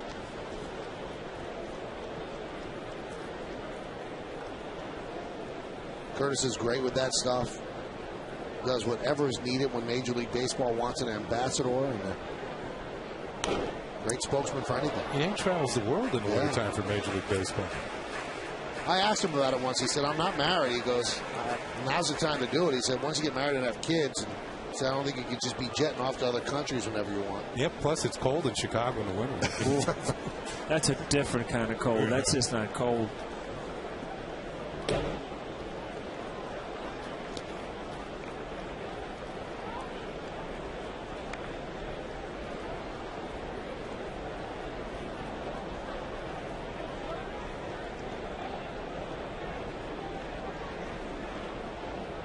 Payoff.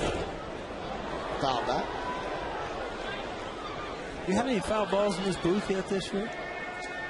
I don't think so. No? No. Flaherty caught one in Seattle, and then, I mean, Paul, you would have been embarrassed how he milked it. Really? Waving, flexing, pointing down to the Yankee dugout. Oh, it was awful. Driven out the other way, giving chase is Rivera, and he'll make the play for the final out of the inning. How about that for O'Sullivan? He's now retired 11 in a row. We're going to go to the fifth. 4-2 Angels.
Ford. Check out the best-selling vehicles in America. Drive one at your Tri-State Ford dealer today. Dunkin' Donuts. America runs on Dunkin'. And by BMW, the ultimate driving machine. Howie Kendrick leads off the fifth, and the first pitch is outside 1-0. Angels were trailing 2-0 after 1, but on the Volvo scoreboard, it's 4-2 now after 4. Kendrick's 0 for 1 with a walk. The 1-0. Driven the other way, giving chase toward the corner and toward the line is Swisher. And he makes the play, 1 down.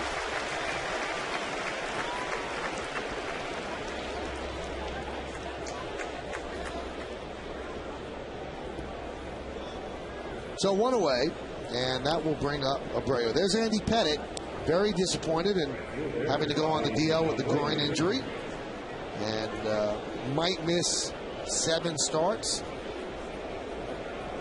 Hopefully for him, not much more than that, and the Yankees will replace him in the rotation with Sergio Mitre.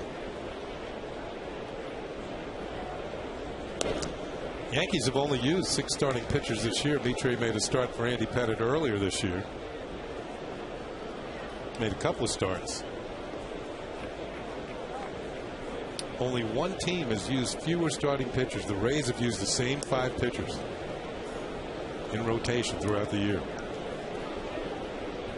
You know, I tell you, Mike, if you look at what's going to happen, this is kind of a wake-up call for A.J. Burnett. He's got an opportunity now to really take over and do something, you know, that he knows he can do. He's got great stuff. But now with Andy Pettitte down for a while, I think you'll look back in the 4 or 5 weeks that he's out, and you'll see a string of A.J. Burnett of 5-1, 4-2, something like that. I can really see his year turning around right now.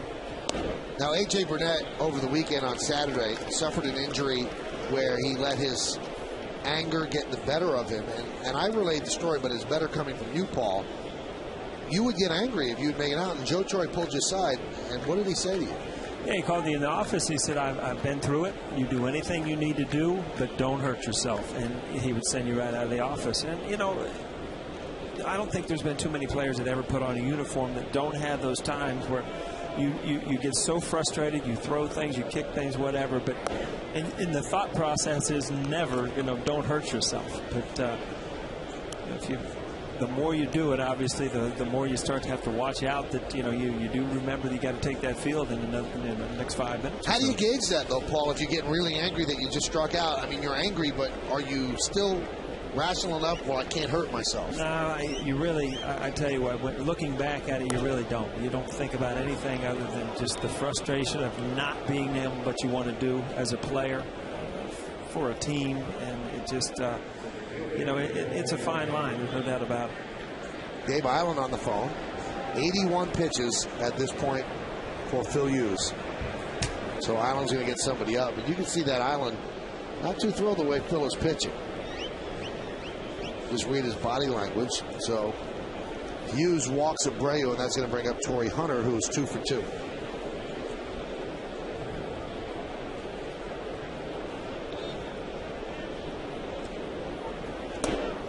There's a strike. And we'll see Jonathan Albaladeo.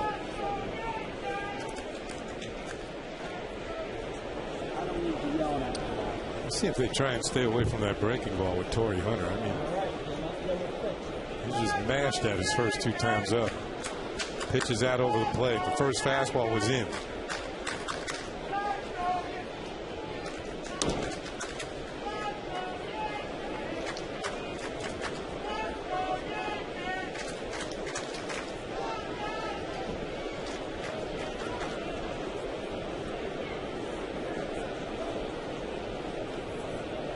Couple of your friends doing "Let's Go Yankee" chants in here, Michael. Did you hear them?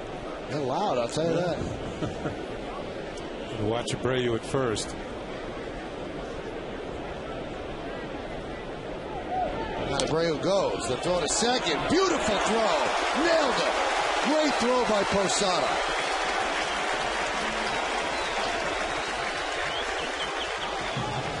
Sometimes you get the feeling that a runner's about ready to go, and you can see Abreu trying to get that start. But he's not going to make it this time. Good throw by Posada. You talked about staying away from the breaking ball to Hunter, and as a base runner, you got to know that. I mean, you guess on pitches, and you know if they're pitching a guy all fastball, it's going to be a lot tougher to steal a base. There's Cano. He's going to let Abreu just slide right into the tag. Plenty of daylight there.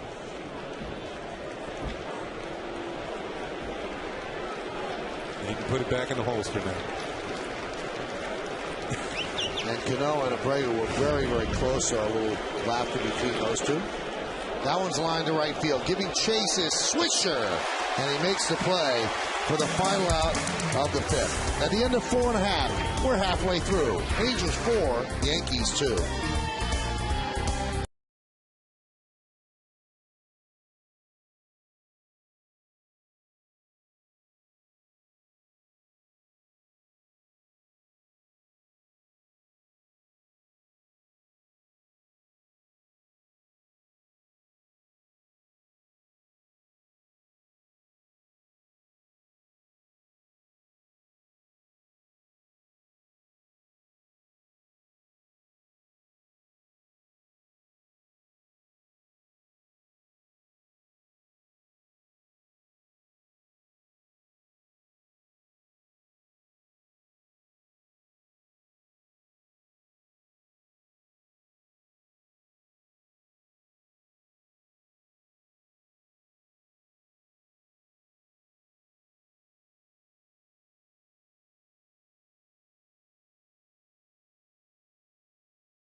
And it's 4-2, and the scoreboard is brought to you by Volvo. There's more to life than a Volvo.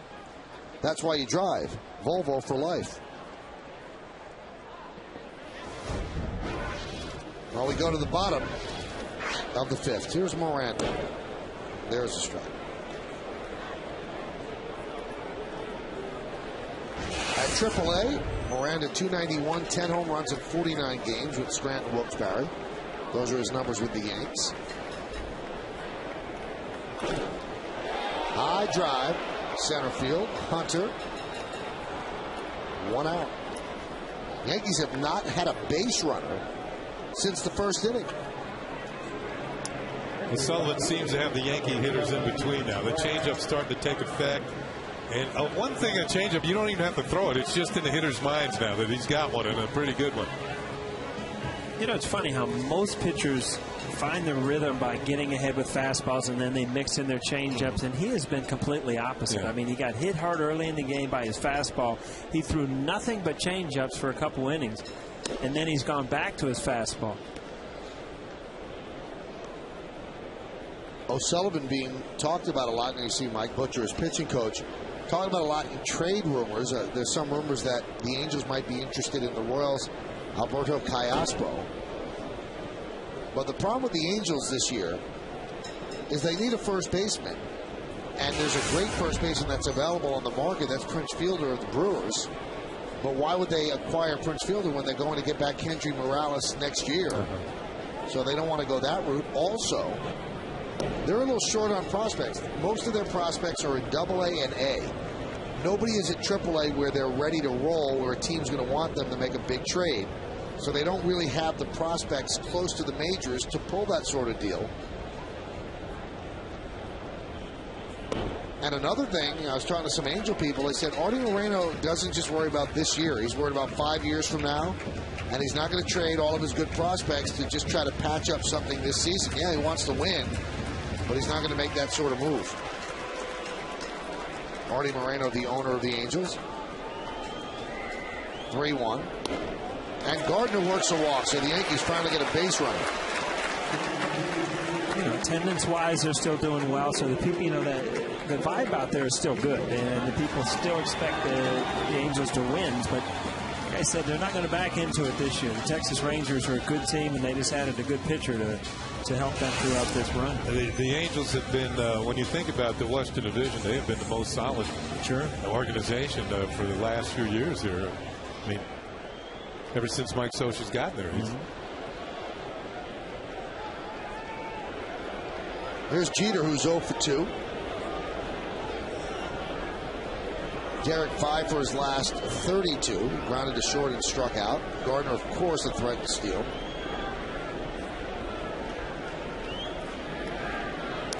Derek now 150 hits away from 3,000.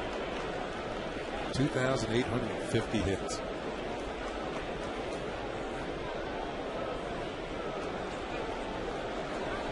Derek has 103 hits this year. So if he plays according to the back of his baseball card, he's probably got about 97 more hits this year. So coming into next year, will be about 50 hits away. No Yankee in the illustrious history of the franchise has ever had 3,000 hits.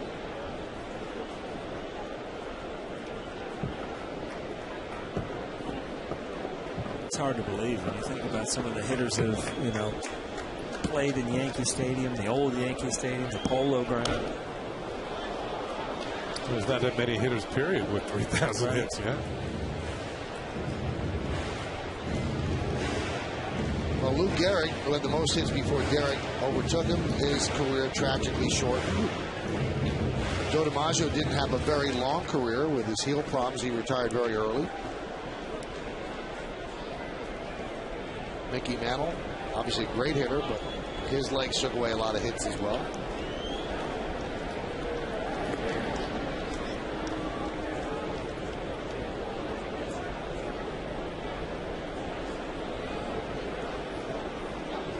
Jeter gets a sign from the third base coach, Rob Thompson, see if anything's on.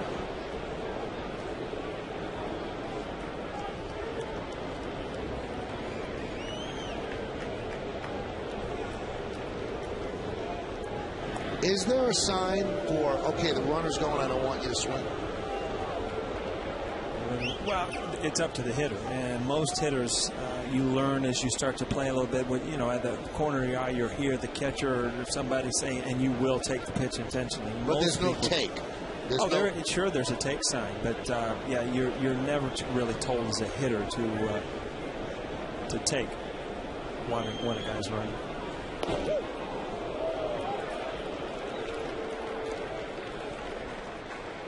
Finishing a thought about 3,000 hits. Only 27 players in the history of the game have accumulated 3,000 hits or more. Being in Cincinnati this week, they had a big tribute to Pete Rose, and they did a big thing that just goes to show you. I mean, he's over 4,000. So the amount of hits and the amount of people that have played this game, and there's so few that have ended up with numbers like that.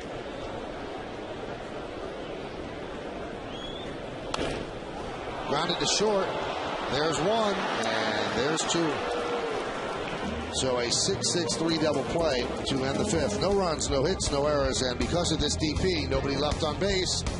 We go to the sixth, 4-2 Angels.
Cadillac dealers. Visit CadillacTristate.com to find a dealer near you.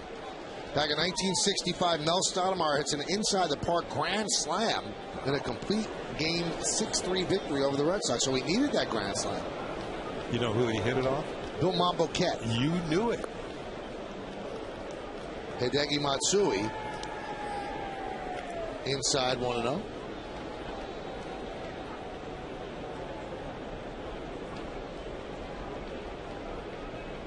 Matsui, 2 double plays.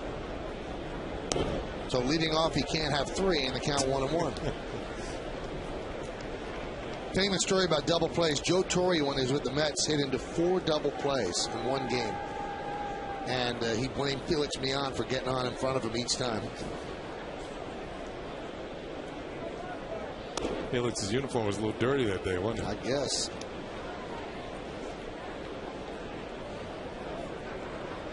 You notice Matsui's batting average started the night at 249. He's not hitting left-handers as well this year as he did last year. Good changeup right there.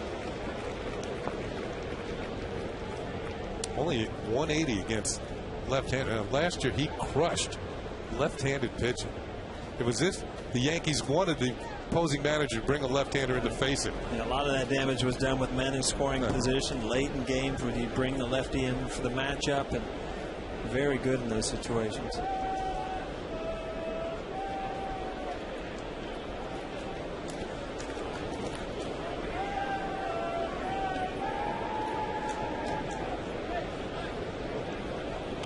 Now, there was a great emotional attachment by Yankee fans with both Matsui and with Damon.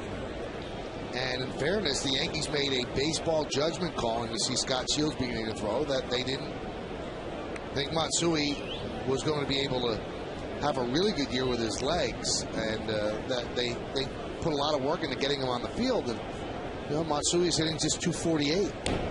So is that vindication for them? Well, we'll see how he finishes. And if you look at Johnny Damon's numbers, although he's gotten some big hits for the Tigers, he has not put together a great run-producing year either. If you want to criticize the Yankees, I'm sure you say, well, Nick Johnson has been hurt, and that's true. But the Yankees also at this point have the best record in baseball, so the decisions they made to this point have certainly worked out. The 3-2, grounded foul. You know, it's never an easy decision, especially when you've had productive players to say, hey, you know, we're going to cut ties or we're going to go a different direction. But, you know, organizations have to make these decisions to continue to try to win. I mean, when guys get to the point of their career where you don't feel like, you know, you can do better elsewhere, then you have to make those, and they're not always popular decisions. Well, usually those decisions are made because of the fact these guys have gotten to the point in their career. They're making pretty good money. Right. So if you want to lower your payroll, get some younger, and make your team younger, which usually means make it more cost effective, you cut ties with the older players. See the out-of-town scoreboard rifling through underneath our scoreboard, brought to you by the 2010 Honda Clearance. It's the only thing from Honda that won't last. I think a lot of teams have gone to school on one specific team in a sport, and if you remember, and everybody does, the Boston Celtics of Larry Bird. It's hard to get rid of people that are popular, and they kept McHale, Parrish, and Bird too long, and the Celtics suffered for over a decade as they tried to make up for all that lost time, because they got nothing for those players, and they suffered for it. Now, the Yankees in '96 made a very tough decision. They let John Wetland sign somewhere else because they had a guy named Mariano Rivera that was going to close. Those are decisions that, as Paul said, as an organization is going to grow. It helps when you have somebody to fill that role. Right, yeah. right. Pretty good guy, too. Yeah.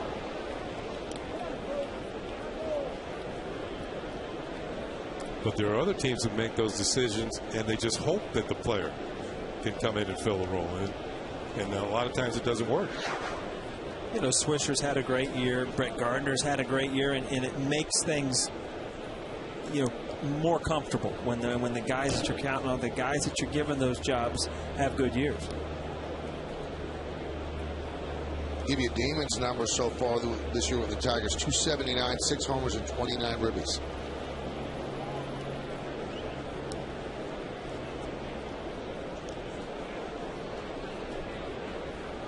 Count 2-1 on Napoli. Matsui leads off first, held there by Teixeira. Hughes closing in on 100 pitches. That one's driven out to right field. Deep. Turning, looking is Swisher. See ya. Opposite field home run for Napoli. And the Angels now lead 6-2. Okay, you talked about it. I mean, he leads this team in home runs. He's got good power. He's a catcher trade, but you know they've got him in the lineup filling in from offensively to do this. I mean, he's got great power. You know what? I wonder how much playing first base might help his stamina during the course of the year. I mean, catching can be a rough haul over the course of a long season. As Phil Hughes gives up another home run here tonight, and Napoli's 17th of the year. Well, now they're going to go to Alboladeo. They'll take the ball from Hughes. Another shaky outing for the right-hander. Yankees are trailing 6-2.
This is Beyond Cable. This is Files.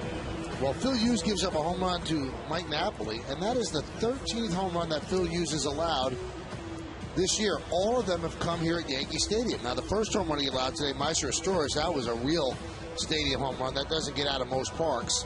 Napoli's was a legitimate shot, so they turn it now over to Jonathan Alboladeo, who's been up and down the last couple of years. But look at the numbers in Scranton Wilkes-Barre. 2-1, 31 saves, 0.96, 61 strikeouts in 46 and 2/3 innings. He has 37 base runners in 46 and 2/3, so his whip is well under 1. Those are startlingly good numbers. Can they translate up here? Check out the size of his glove. I mean, he's big, obviously, but the size of his glove, it looks like he's got his little brother's glove on. So look at that.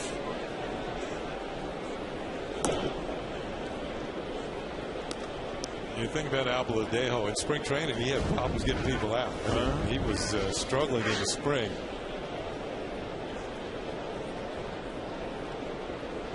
I don't think that glove will even fit on his hand. Look at that. Looks like a second baseman's glove. Or a mitt. Count 2-0. We're talking about Hughes here at home, and Hughes' ERA at home is 5.22, on the road 2.36. I mean, it can hardly fit his name. It's such a little glove. The 2-0. Looped into right field, coming on Swisher, and he can't make the play. So a base hit for Rivera. He's now 3 for 3. Towards the end of that play, it looked like that little danger zone where you just start to lose the ball in the lights, and you'll see here in the end, it looks like you just missed it. Every once in a while, you'll see that blind look, but it seems like he didn't come up with this one.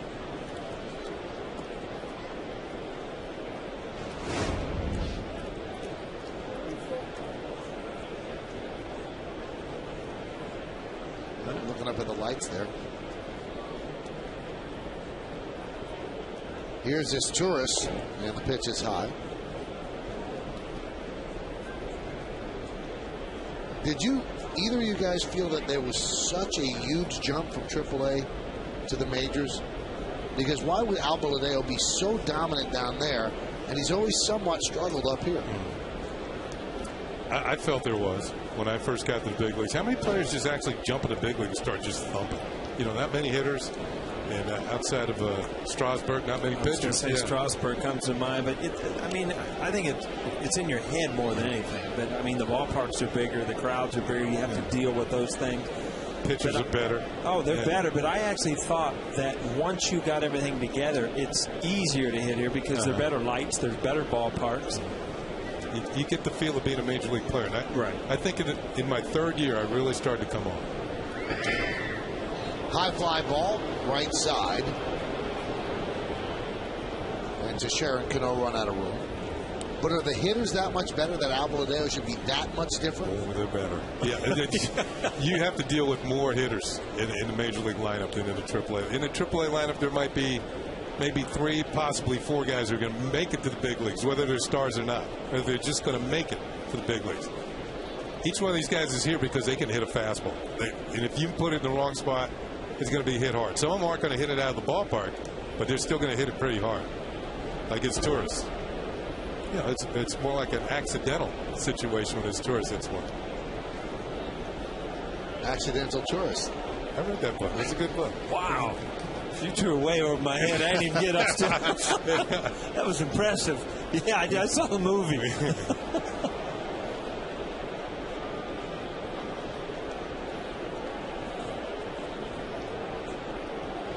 I guess what I'm saying, and I'm not asking that well, Albaladeo has been almost unhittable at AAA. Should he be that hittable in the big leagues? Is there that much of a difference that 0.9 ERA would be a 4 or 5 up here? Well, I mean, opportunity and comfort and everything comes into play. But I think if he gets the opportunity where he becomes comfortable, I mean, he's going to be successful. Is he going to have those kind of numbers? Probably not. Runner goes. No throw is made as Rivera steals. That one, Albaladeo did not check him back. Albaladeo slow to the plate. One thing about a big, long delivery is you don't give that catcher much time or even a shot to throw out those base stealers. Wow. Tell you, the Angels are very aggressive on the bases. If you give them an opportunity to steal, they're going to go. Just about anybody in the lineup. In fact, the only one in the starting lineup tonight without a stolen base is Hideki Matsui. So Mike Scioscia will not hesitate. You saw them tonight. They'll go first to third, better than any team in the league. That's their game.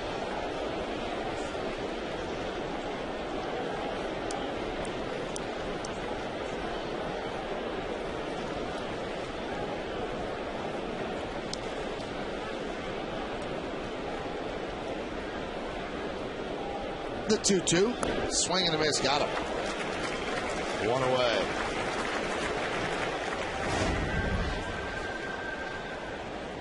His tourist kind of helped him out. Breaking ball that did not quite make it back to the strike zone. He chased it.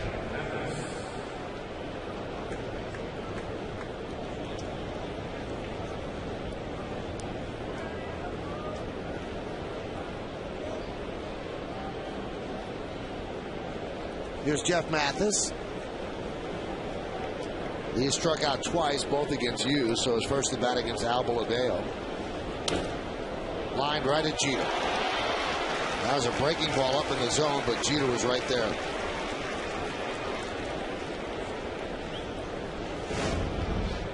You said it, Michael. Breaking ball kind of hung out over the plate. Mathis hit it off the end of the bat, though.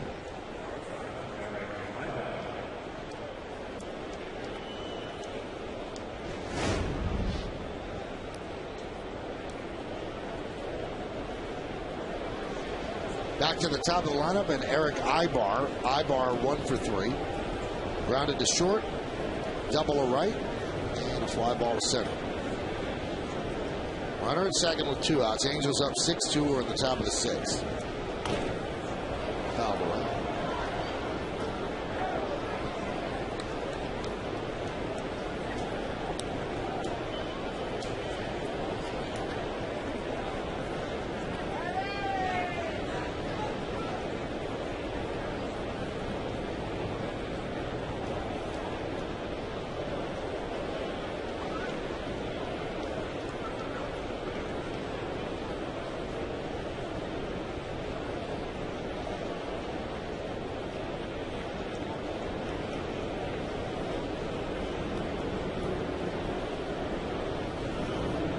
know, I've watched Ibar over the years, and he's improved as a player too. I think he's, you know, one of those second tier like shortstops. Shortstop has gotten to be such an offensive position, but he's a leadoff hitter, and he scores a lot of runs. Got 30 multi-hit games. Very good fielder. It's so funny you talk about the offensive part of the game. It's shortstop. In the old days, you remember, I mean, it was all about what you could do with the glove. And if you hit, it was great. But you were always a 7th or 8th hitter, second baseman, shortstop. But boy, if you could catch the ball and turn 2, that's all that mattered. And the game has progressed where, you know, your better offensive players are shortstops now, and even second basemen.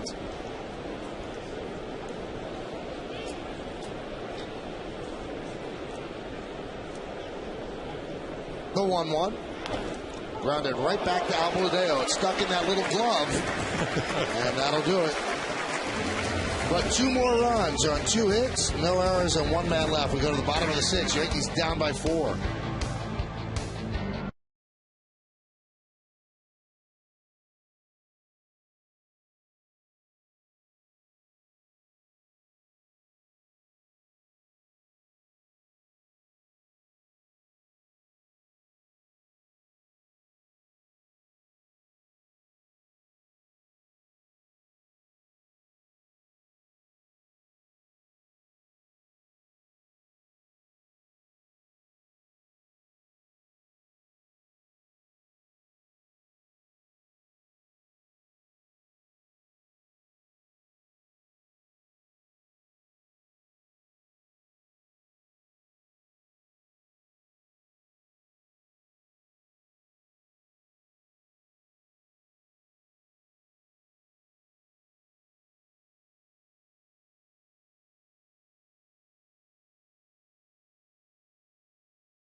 Yankees in action on Wednesday afternoon, July 21st. That's tomorrow. The Yankees take on the Angels, and the first 18,000 fans in attendance are going to receive a limited edition Hard Rock Cafe Yankee Stadium collectible pin, courtesy of the Hard Rock Cafe Yankee Stadium.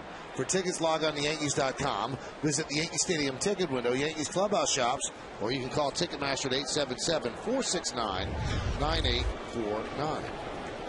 Nick Swisher leads off. A first inning home run for Nick. He's 1 for 2. Other time he flied out to left. The first pitch is outside at 1-0.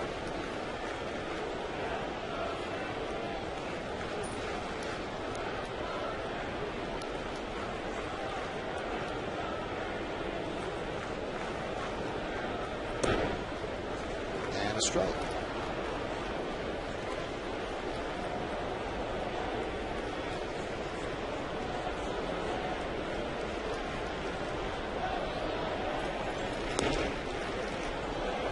You remember the days you get through the All-Star break and you come back and you start to look at the schedule, you see your big series, you start to see the end of, you know, the season and where you're going to be. You know, you've kind of, in the Yankees case, put yourself in the position to win another division.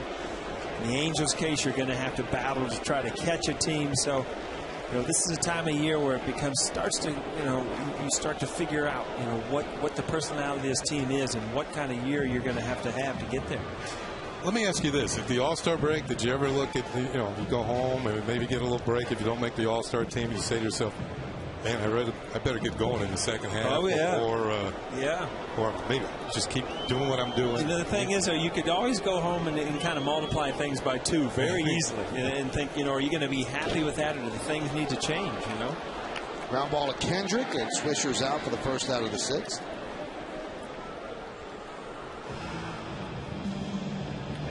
And what has this guy done to change his luck from the first inning? He stayed with his best pitch when he was in trouble with the others. That was a changeup. So now all of a sudden, he's getting his fastball where he wants it a little bit better. So now he has 2 pitches to work with. I haven't seen too many breaking balls. No. So it's been fastball, changeup, and he's got the Yankees in the rocking chair. They're in between. Changeup. Should I stay back? Fastball. Oh, I'm not quick enough. There's a curveball. It's a curveball for a ball, but he also he started. And you talked about it, Kenny. Like that second, third inning, started getting that good movement on the changeup, where it started fading away from lefties.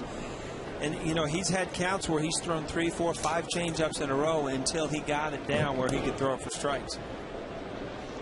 Now the Yankees might have caught a bad break with Casimir going on the DL because Casimir had not been pitching well, and they usually don't fare well against pitchers that they see for the first time.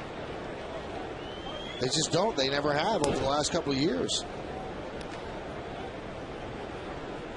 They are 4-5 this season when facing an opposing starting pitcher for the first time in his career.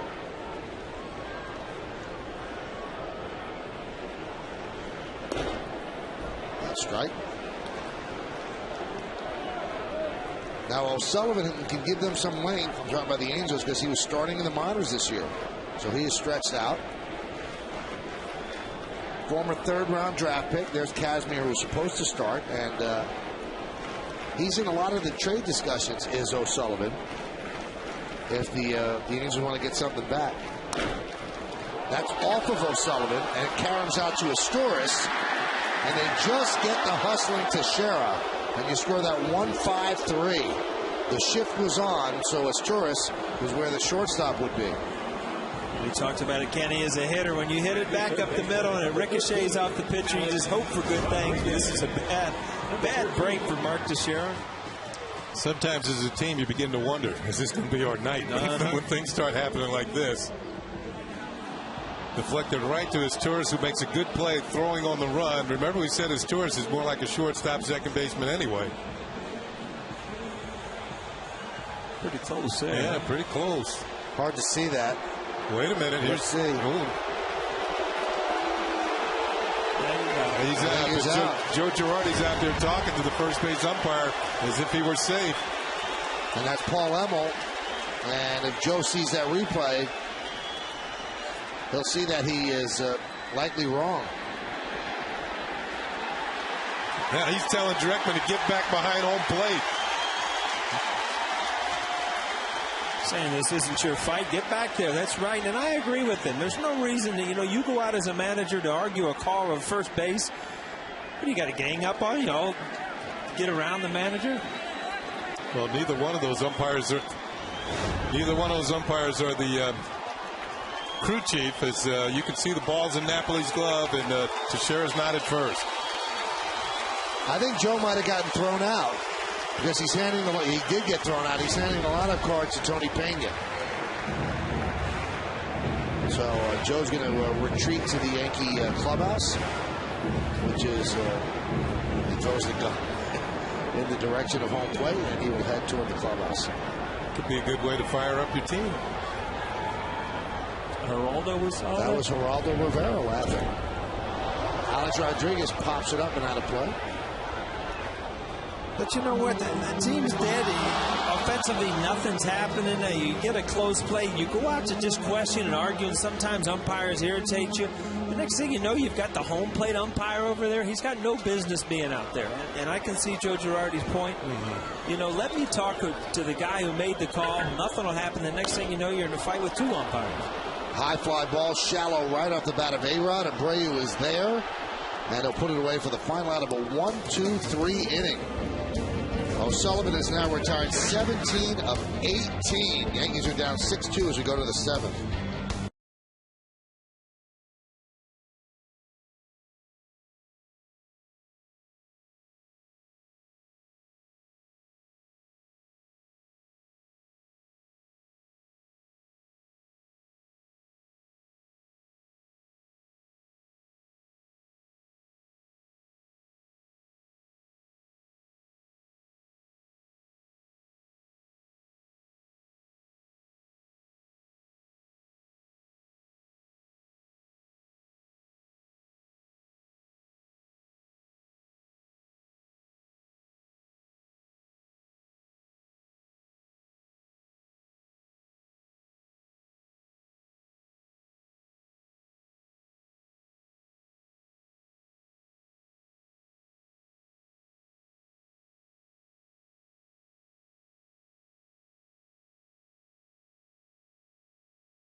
run in the 2010 Nautica New York City Triathlon. It takes drive, commitment, and determination to cross the finish line on this 31-mile course. The 2010 Nautica New York City Triathlon, Saturday at 2:30 on our sister station, Fox 5. Hey, Michael, I'll fill in for you if you want to do that on Saturday. No problem. You got that one? Will you visit me in the hospital? Now there's Joe talking with Paul Emmel, and then he gets thrown out.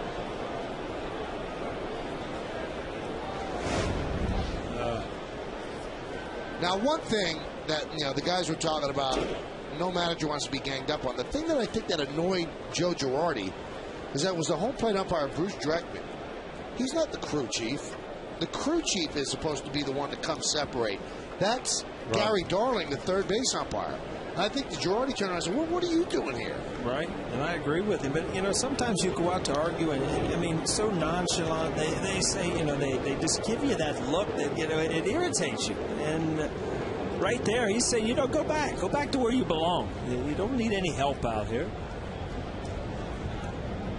One thing I have noticed, the umpires are in charge of making sure the game moves along quickly. They throw you out a lot faster than they used to. I mean, you barely get something out of your mouth, and you're out of the game. It's all the fun out of the arguments, huh? Manny Acta got thrown out of the game in Cleveland for taking his hat off in the dugout. Yeah. One of the umpires saw it and said, threw him out of the game. Gary Darling, the crew chief, you said it. I mean, as soon as you say his name, he threw me out of the game. I wasn't even playing one night. I was on the bench. So it was just for a crew to there was a bunch of screaming in the dugout, so he just assumed it was me and just threw me out of the game. An excellent assumption. Oh, yeah, I didn't even know what was going on. Friday scoreboard 6-2 Angels over the Yankees, and is brought to you by TGI Fridays. Well, was it you? I might have been in the background, but I wasn't the lead singer, I'll tell you that. You were Pip. Yeah. You weren't Gladys Knight. Right. That one is dunked into right field, but foul. Incidentally, that's Girardi's 9th ejection as Yankee manager, 3rd this season. So it's like O'Sullivan, this was moments ago, being congratulated on a strong 6 innings. And now the Angels will turn it over to their bullpen. Good last-minute fill-in performance for O'Sullivan, replacing the injured Kazman. Just look back at that first inning and where he had no control over his changeup, and his fastball was getting hit hard. You just looked like you could have put him away, and it didn't happen. And then he got control of things and shut down the Yankees ever since.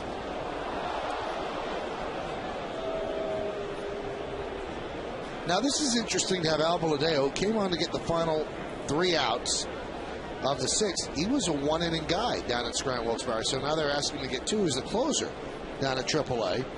So asking him to do something that he had not been used to doing. He had some multiple inning appearances.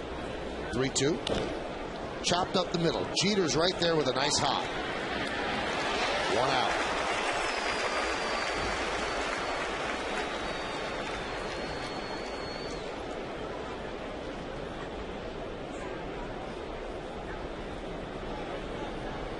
So 1 down, and that'll bring up Abreu.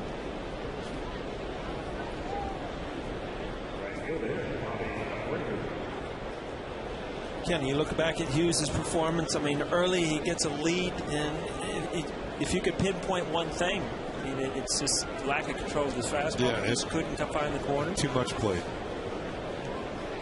Abreu is 0 for 2 with a walk.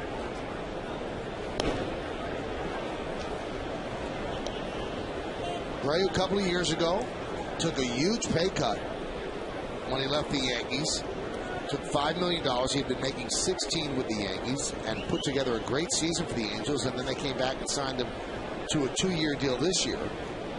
And then 2 years, I believe it's $16 million, so $8 million a year. And when you get older, and the market is different for that sort of player now, those are the guys that are going to take the salary hit. They were on the back end of long-term contract where they made a lot of money, and we saw that with Johnny Damon. We saw that with Hideki Matsui.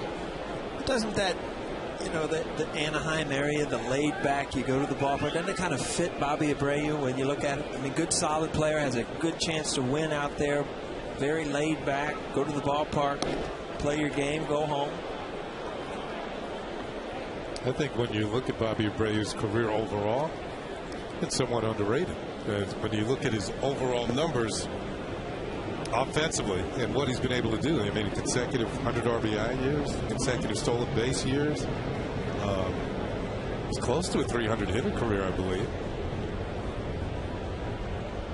But he's never really had the big 40 home run seasons. Well, you know what? It's funny because he kind of came on the map. Nobody really knew about him until he won the home run derby in the All-Star game. Exactly.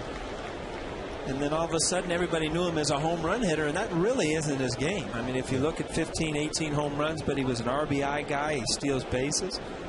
He's in the lineup day in and day out.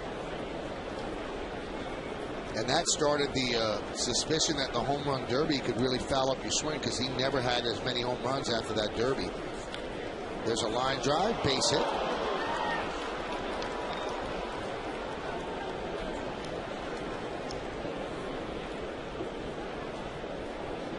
Abreu's a 297 lifetime hitter, and that just went up just a little bit with that base hit.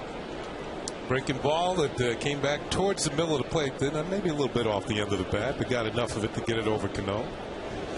He's just a good, solid baseball player. Right? Maybe defensively not quite what you would want in right field, although he's won a Gold Glove in the past, I believe.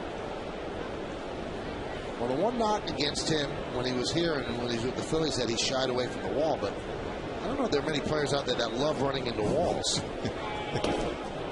Pitches outside. I didn't, because they weren't padded when I was playing. I mean, when you hear a comment like that, you wonder what's the alternative? You run through the walls? And I've played with guys that Tracy Jones. I don't know if you remember him in Cincinnati and Seattle. I mean, he ran into every wall in the ballpark, even on the way in. Well, he was hurt every day. He was hurt half the year, every year, because of it.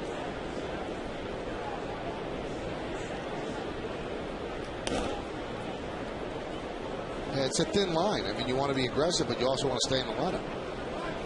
Talk about a guy that ran into a lot of walls. He's at the plate right now. Torrey Hunter, I mean, defensively in Minnesota, I mean, time and time again, and what a great wall that was. It was like a baggie. It was one of the one places you could go back and if you weren't in right field, obviously, because those were the bleachers there, but great defensive player in his younger years in Minnesota. Count 3-0. This copyrighted telecast is presented by authority of the New York Yankees. It may not be reproduced or retransmitted in any form. The accounts and descriptions of this game may not be disseminated without the express written consent of the New York Yankees.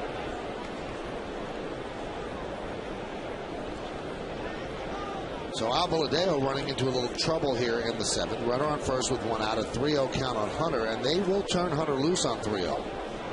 And I think that's what that conference was between Posada and Alvaladeo. Don't just lay it in there. Throw it with conviction. And there's a strike.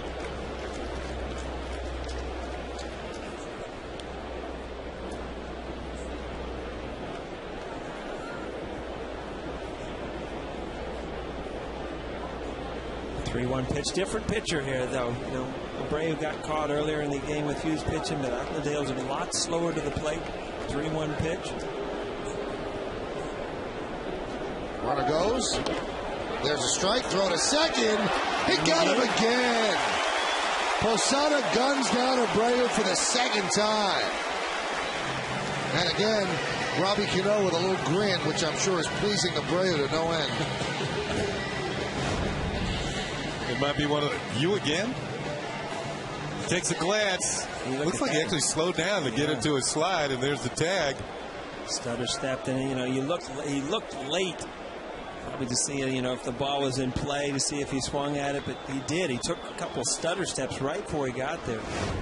Probably cost him a stolen base. Now, how much do you blame Hunter on that and not swinging at a fastball strike?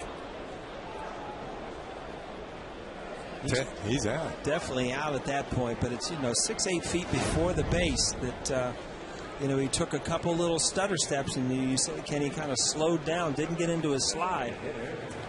I think he was expecting Hunter to put a fastball in play. You see this? He's going there. He looks, and well, then he almost slows down like he's going to round the bag. Like he was setting up his slide. Yeah. Well, now Tony Pena will come out and talk with Alvaladeo, and he's going to take the ball from Alvaladeo. So the walk to Hunter, the last batter faced by the Yankee right-hander. So Pena, who's acting as manager with Joe Girardi having been tossed out, he will go to the bullpen. Yankees are trailing 6-2, and they're trying to keep it right here on my 9.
For the Angels, brought to you by Acela Express, where you can plug in and work or sit back and relax. Book now at Amtrak.com. Eric Ibar with a double. Bobby Abreu has a single. Torrey Hunter is 2 for 3 with a ribby. Mike Napoli, a big 2-run home run. He's 2 for 3 with 2 runs scored. Juan Rivera, 3 for 3. Meiser Asturias with a big home run as well, driven in 3. Jeff Mathis 0 for 3 with 2 strikeouts. Paul saw him. There he is, Geraldo Rivera.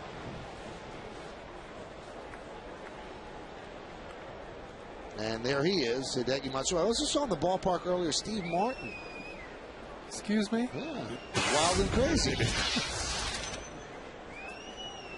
Those are the numbers on Park, 2-1, 34 hits in 29 innings.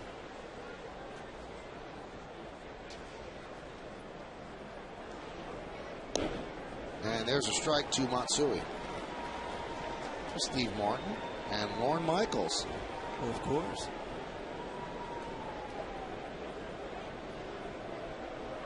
Talking about the good old days on Saturday Night Live, huh? You ever go to that show, Michael? Once. That one is driven deep to right field. Swisher back. He leaps. See ya. 2-run home run for Matsui. And Park, who's having a dreadful season, serves up a blast to Matsui to make it 8-2.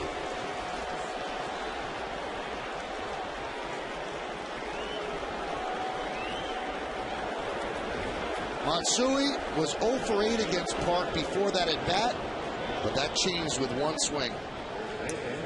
Hideki, his 11th home run of the season. Targets low and away, and pitch was towards the middle. And Hideki knew it. He knows the dimensions.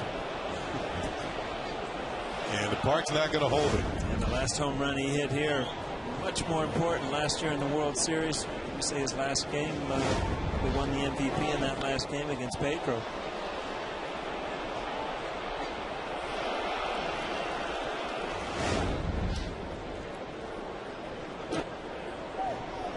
Angels flexing their muscles here tonight. That's his 3rd home run.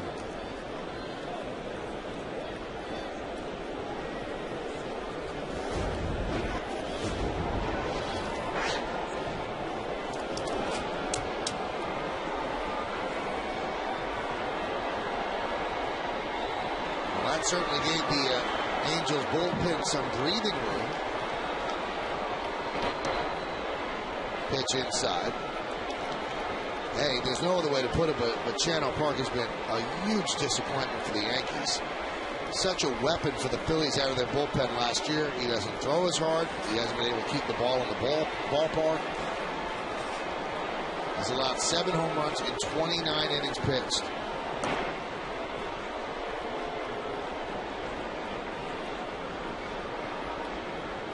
Count 2-2 to Napoli.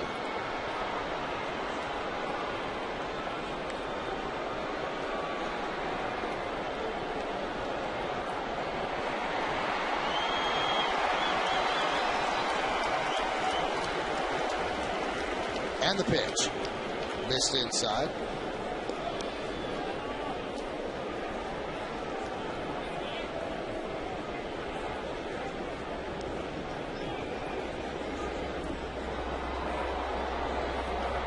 Last year as a reliever, Channel Park did not allow a home run in 50 innings pitched. Did he go? Yes, he did. So Napoli strikes out, but 2 runs on 2 hits, no errors, and nobody left at the end of 6.5. It's time for the 7th inning stretch here at Yankee Stadium. The Angels lead 8-2, but we'll stay where we are and honor America in the Bronx. Please rise. Offer a moment of silent prayer as we remember the servicemen and women who are serving our country at home and around the globe.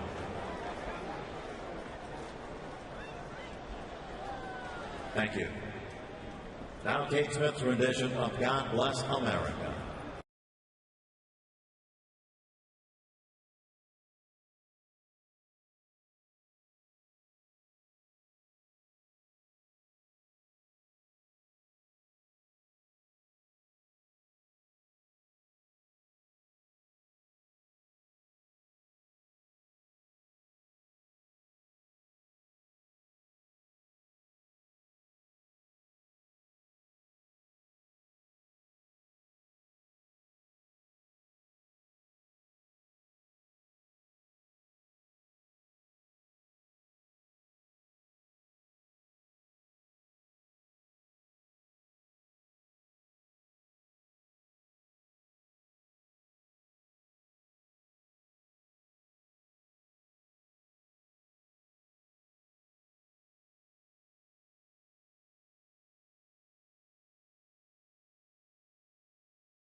From the 7th inning on. Yeah, I remember those days. Troy Percival, boy, he'd come in and you knew what you were getting to, and then all of a sudden he'd throw that little back breaker curveball, but he threw hard. Rarefied heat, huh? Ooh.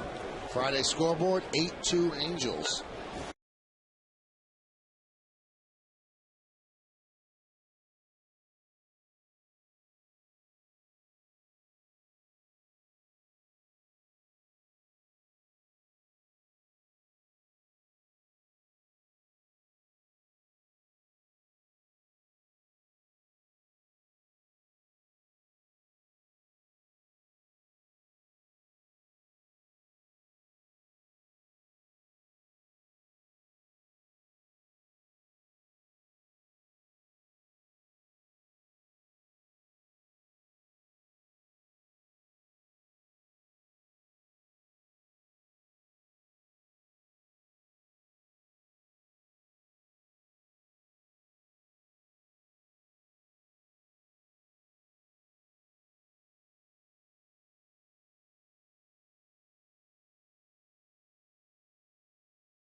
There was a glass back, and Kenny, you know what I'm talking about. Yeah. There's like a plexiglass behind. Well, he threw a pitch behind me, and it hit the plexiglass. And all of a sudden, I heard all this hooting and hollering, and I'm thinking, oh, my God, what is this happening? I look over, and Pete Rose was my manager, has a catcher's mask on, telling me to dig in up in there. I'm like, yeah. Look, right over your shoulder. Well, remember that All-Star game? And there's your buddy over your shoulder. But John Kruk went up there, batting, I believe, right-handed with his turned his it helmet around. back. Yeah, he threw one behind him, too. Now, Kenny, you said Nolan made you feel uncomfortable. Very Not that uncomfortable. 12 for 40, that's 300. Yeah, but still, it was hard-earned. A 440 on-base percentage. Yeah, he walked me a few times. I could wait him out, but he also struck me out like 16, 17 times. Oh, 16 times I struck out, so I wasn't the only one, though.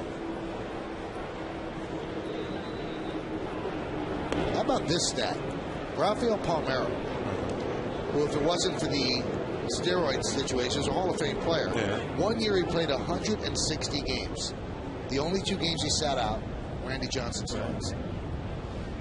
And it wasn't, I mean, you're talking about now about, fear. It wasn't, it was just that you had a better lineup with your good lefties out of the lineup because you couldn't pick up the ball from it. That's back when he threw high 90s. And you saw that picture of his delivery. It wasn't on top. It was kind of a sidearm slinging motion where you just did not pick it up as a left-handed Plus hitter. the slider, too, was... you almost hope he threw you a slider because it wouldn't hurt as much, 3-2. Posada has worked the count against Shields. 1 away. We're in the bottom of the 7th. And the pitch. He walked him. Now, we told you when we showed you the numbers, there are more walks there than there used to be. That's Mike Scioscia telling Mike Napoli, the first baseman, to play behind Posada. Number 14, Curtis Granderson. Number 14. And that's going to bring up Curtis Granderson. Granderson 0 for 2, also had a missed play in center field. And the pitch is high. I remember when Nolan Ryan struck out his 5,000th hitter, and USA Today listed every batter that he had struck out. And I think it was Claudell Washington most times. 36 times he struck him out. So I didn't feel so bad with 16. But the only hitter that he faced at least 10 times, 10 at-bats without striking out, was Richie Dower, former teammate of mine. And Richie had something like 12, maybe 14 at-bats without striking out. And Richie's quote was, "Well, he can't get me now." Yeah. Wasn't strikeout number 5,000 Ricky Henderson? Yeah, it was. But it wasn't Richie Dower. Richie was known to, he was a tough strikeout. He was tough to strike him out. He made contact. But he hit into a lot of double plays. Did you talk to Ricky? I saw he was out in Oakland. Yeah, he was there. Did you talk to him at all? No, because he would show up. We were already upstairs getting ready to do the game. The one day he was there pretty early. He came to 2 or 3 of the games. He doesn't work for the A's organization, does he? I don't think so. No, I don't think so.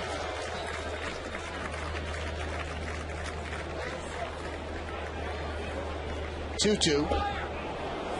Swung on and missed. There's no base open, so Granderson can't go anywhere. He strikes out. Let's check out the Yankees in-game box score, brought to you by Acela Express, where you can plug in and work or sit back and relax. Book now at Amtrak.com. There's only 2 hits in there. This isn't tough to do. A home run by Swisher in the first inning, a double by Alex Rodriguez also in the first inning. The Yankees had their chances in that first inning and couldn't get it done. You know what? If you would have watched that first inning and left, gone to dinner and come back, you would shake your head and think there's no way. You were thinking the Yankees killed this guy all night. I was just told that Ricky was a spring training instructor with the A's. All right. No wonder the A's are stealing more bases. Which runs contrary to the Billy Ball? The religion of Billy Ball, yeah. Not Billy Ball, but Moneyball. Moneyball. They're also bunting more, too. Yeah. Bunting and stealing a little bit more. This has been one of those no-contact innings for Shields.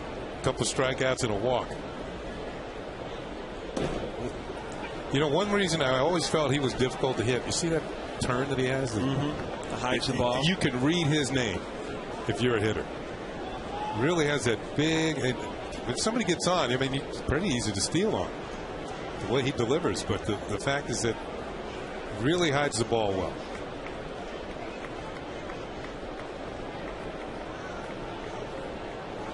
The 1-2. Well, the ball just seems to get up on you right away, and he kind of hides it even more so because it brings his arm back over here before he delivers. Watch him drop the arm down.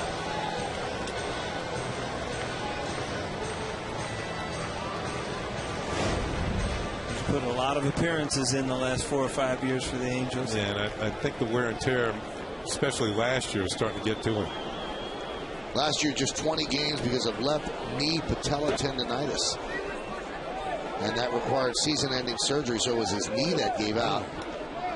In his career, the Yankees hit only .218 against him as a team. Sports Illustrated selected him as setup man of the decade. Now, I guess they said a balk. A balk? And that allows Posada to go to second. Now, Mike Scioscia is going to talk things over with Gary Darling. And they want to talk with the home plate umpire.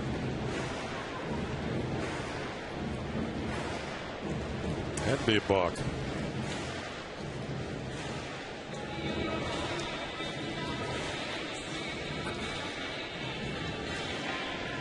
So it is a balk, and Scioscia wants to know, what did he do?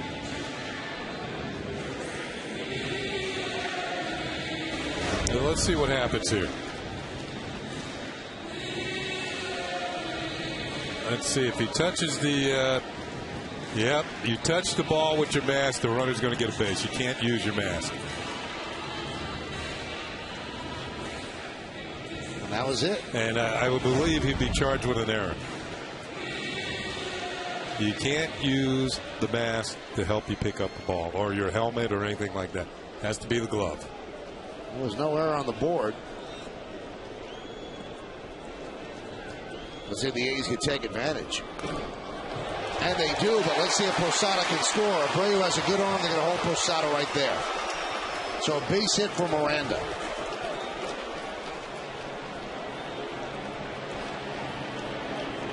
Yeah, the key to that play where he uses mask is you see the ball kind of hangs out of it. Shield had a sharp slider. In the last couple of years, you see that he's starting to hang that ball a little bit more, and you talk about the wear and tear. But the key to that play before was if the ball was caught in front of the catcher, and if you wait till the umpire gives you timeout, then it's no big deal. But Kenny, you said is you hit that ball with your mask before the umpire grants you timeout, you get second base. See, basically the play's over right there. And it wasn't the home plate umpire who called it. It was Gary Darling, the third base umpire, who called it. And the umpire is going to call timeout there to give you a new ball because the ball's in the dirt, but you have to wait till you hear that timeout. So Darling is the crew chief. Mike Butcher, the pitching coach, comes out and talks with Scott Shields, and now a big at bat for Brett Gardner as the Yankees try to climb back in this game. Gardner today is 0 for 1 with a walk. Posada's at third. Miranda is at first. 2 men out. Bottom of the 7th. The Yankees down by 6.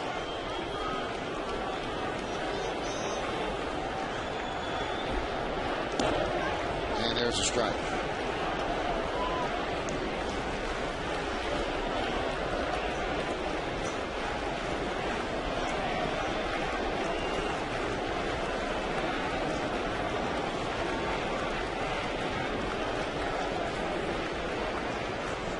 The 0-1. 0-2. Nothing fancy here, just a couple of heaters.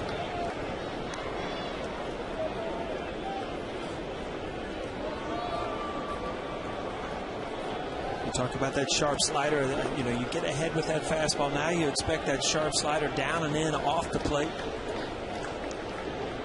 Be careful though with the man on third base. Now, this is what Gardner's done so well this year and just spoiled 2-strike pitches. In fact, he has 50 2-strike hits this year. So, being in an 0-2 hole, he does not get flustered. And it seems to make the pitcher work even harder. Yeah, 50 of his 86 hits total with 2 strikes.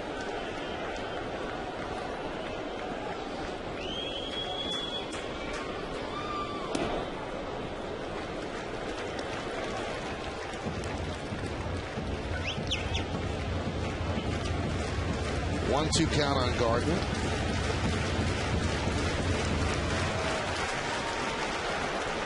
He still hits 254 after falling behind on the count 0-2, and that's a very high number at 0-2. The 1-2 is grounded toward first, fielded there by Napoli, and that's going to do it. So the Yankee threat goes by the boards. No runs a hit, no errors, and 2 men left on base. We go to the 8th, 8-2.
Acura Advance.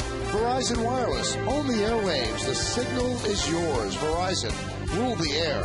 And by your Tri-State Cadillac dealers, visit CadillacTristate.com to find a dealer near you.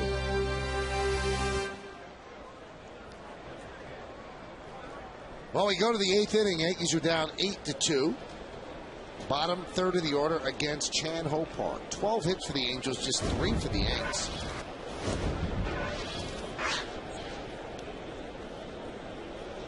Rivera 3 for 3.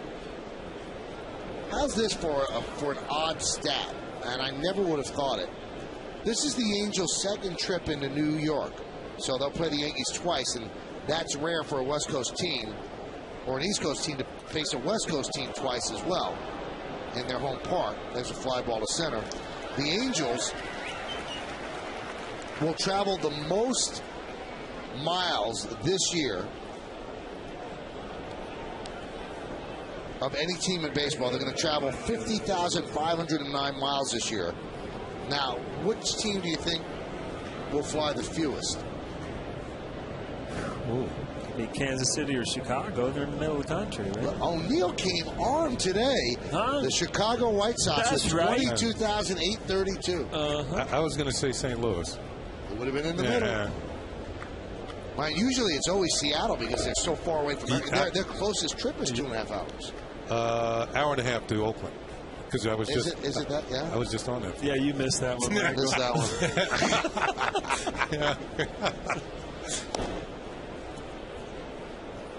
O'Neill, don't get on me about schedules.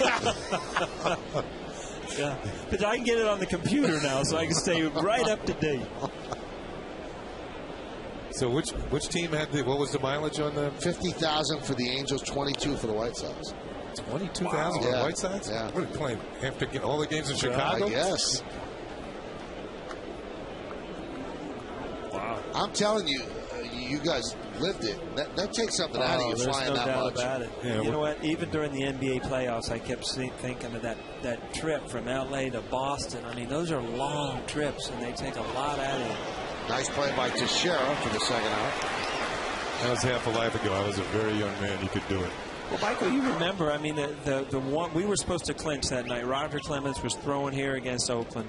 Game 4, we ended up losing that game. It's 2 o'clock in the morning. We flew all night and played that next day, Game 5. And, you know, it was a semi-day game. It was like 4 o'clock in the afternoon. And, you know, luckily we came out and scored a lot of runs early. Those are, I mean, fun days to look back at. But, you know, they put your body through something. Out-of-town scoreboard that you're looking at brought to you by Suzuki and the amazing new Kazashi midsize sports sedan. That's the Oakland series you're talking about. Yeah. Well, I mean, remember the Yankees got in, I believe, at 7 in the morning. And I know it was light. Yeah. I know it was and light. the Yankees scored 6 runs in the first inning, if you remember. Yeah. I remember well. I knew we scored a bunch. I didn't know how many it was. It was off Gil Heredia. How's that, Yeah, Michael? they're very good. There's nothing worse than walking into a hotel, getting into a city, and it's bright out. You know the sun has already come up. Line drive, foul. The thing that I remember most about that, you guys got in at 6 or 7 in the morning. And right next to the hotel in San Francisco is a Carl's Jr. And all these finely tuned athletes went and got double cheeseburgers for breakfast. You were right along with them? Is that why you remember that? No, finely tuned, I didn't fit into that. Or you get into a city and the newspaper's already in front of your room. When USA Today's there, that's not good. Yeah. Now, the one time I do remember that is when we won 1996. We all got in cars after the celebration at the ballpark, and we went to the plaza. All the players got together, and somebody handed me a paper right when I got out of the car, and it already said World Champs on it, and it was already out. I mean, was that awesome? Oh, that's foul out of play.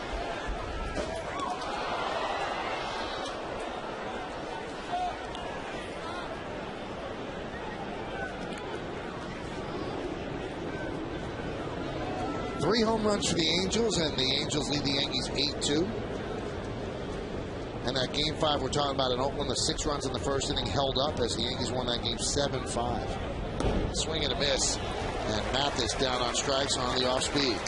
So Chan Ho Park works a 1-2-3 inning. We go to the bottom of the 8th. It's 8-2 Angels over the Yankees on My 9.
It's Francisco Rodriguez, same name but not the nickname.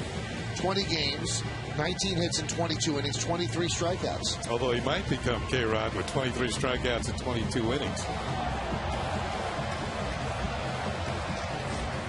For a while there, when he first started the season, they actually did call him K-Rod, and then they said that it was unfair to compare him to K-Rod, who had a great career and has the American League record with 62 saves. So he's back to just Francisco Rodriguez, and he will face the top of the Yankee order.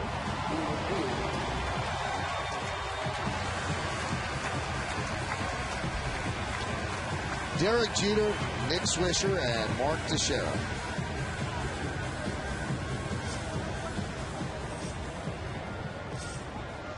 Jeter tonight is 0 for 3, grounded to short, struck out, and then wrapped into a 6-6-3 double play.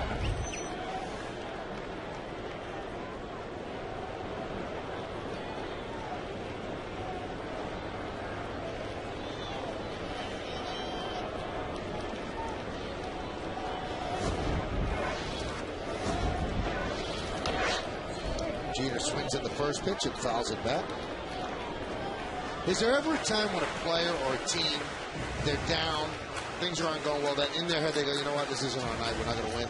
Well, you try to put that out of your mind, but there are days, and sure, when you're looking at the scoreboard and thinking, this isn't our night, but you still, like in Derek's case right here, you haven't had great at-bats tonight, so you battle to have a good at-bat your last time up to try to take it into tomorrow. Oh, what a play by Ibar. And they took a base hit away from Jeter. That's a great play by Eric Ibar. I always, to your point, Michael, I always feel like today, today leads to tomorrow, and if you end up, with a couple good at-bats, you usually take those into tomorrow. Good play up the middle. Yeah, that's why I always felt, even if you were down by plenty on the scoreboard, if you score a few runs in the late innings, it's almost like a primer for the next day. Right. And there's Ibar. I talked about the fact he's a pretty darn good shortstop, and particularly on the defensive end, although he adds something on the offensive side. He leads the Angels in runs scored, and he can play a pretty darn good shortstop. Here's Nick Swisher. Yankees scored both of their runs in the first inning, and Nick Swisher started it with a home run. Pitch inside.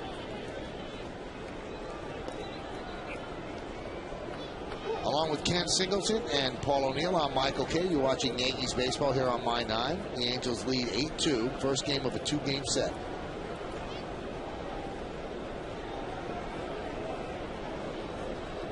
And the 0-1. 0-2. Didn't look like a single swing there, did it? Yeah.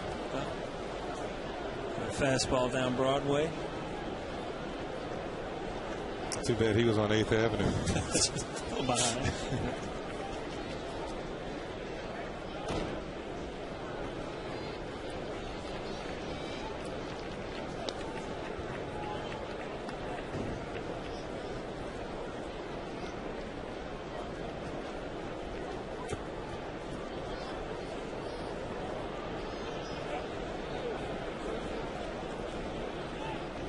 Always felt you have that one hit going into your last at bat, and to have a good night, you got to have that second hit, that multi-hit game.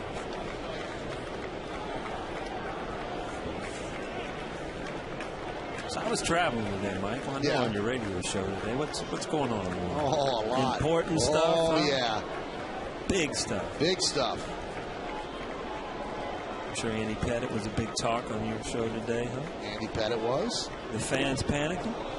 No. I think Met fans are panicking with Mike Pelfrey pitching the way he did, and the way that K-Rod is pitching.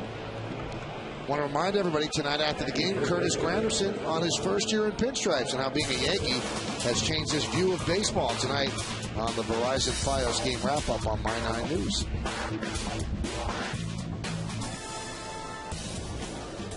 Here's Mark Teixeira. The shift is on. 3 infielders on the right side. And the pitch outside, 1-0.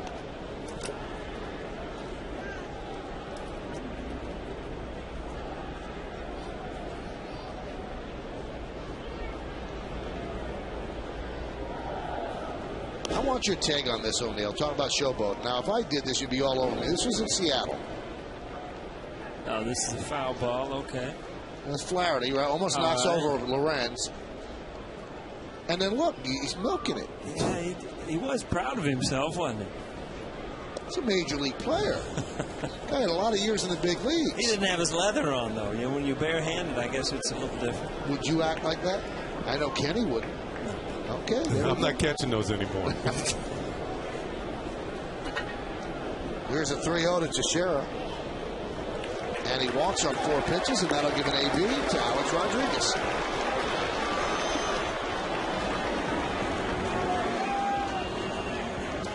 By the way, Mathis did get an error for using his mask. You get an error for using your equipment.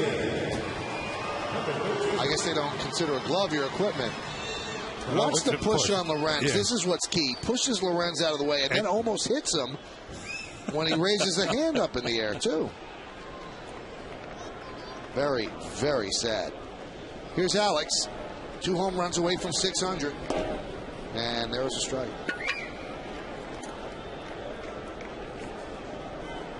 He didn't look good in 3D, too. Alex tonight, double to right center, grounded to first, and fly to right. The 0-1. 0-2. Are you a 3D fan? You got to wear glasses when you watch. I don't like wearing glasses to see 3D. When they figure that out, then I'm going to sign up for it. So you want to like a little screen over the screen like that makes Winky it Dink. look. Remember Winky Dink when we were kids? Not really. Who the heck is Winky Dink? You kidding me? I remember Winky Dink. Oh, you do? Yeah. Winky Dink and you. Oh my goodness. I was like watching Gilligan's Island. So who's Winky Dink? Now, Gilligan's Winky Island. Dink didn't make it to Ohio? You used to put a glass over Winky Dink, and then you could draw on the TV screen and everything. It was like a plastic screen. Yeah. Wow. Winky Dink. I thought like I Dream of Jeannie was cool or something, with this colored smoke, but Winky Dink, man. The 1-2. Outside 2-2. I had it, Michael. Did you have it? I did not have Winky Dink. I used to get in trouble because I would draw on the regular TV screen. Wow. You had a Winky Dink, Kenny? Yeah, I did. Yeah. All right, I'm out of this conversation here.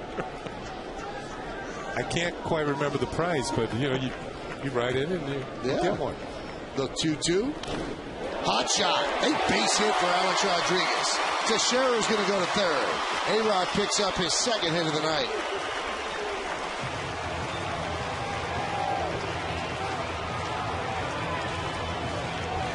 You talked about it. You just keep battling. You keep battling. Alex has used right field well today. another breaking ball. And all of a sudden, you know, you're a home run away from being back in the game. Here's your 2-hit night, too. And it's his 30th multi-hit game of the year. Rodriguez gets a hit off Rodriguez.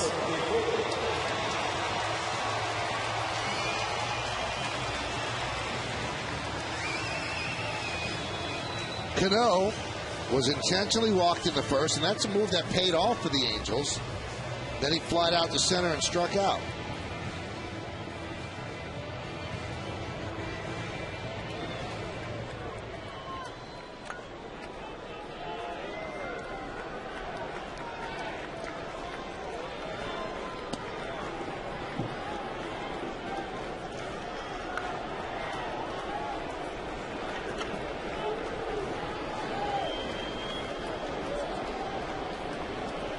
Inside.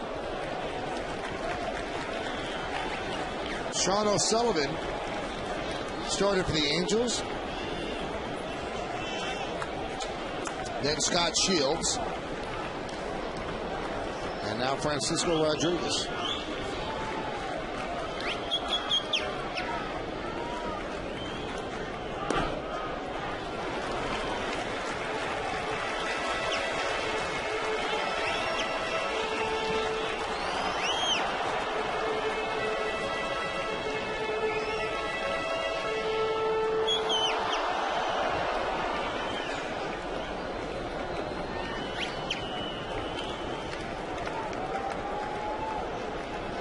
Pitch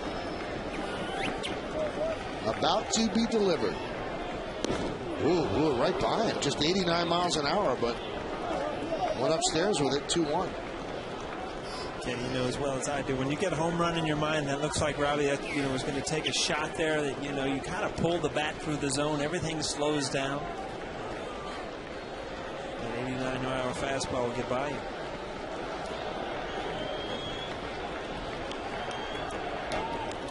That one is surged into left field, giving chase Rivera. He's there, and he makes the play. So the Yankees threaten, but don't get it done.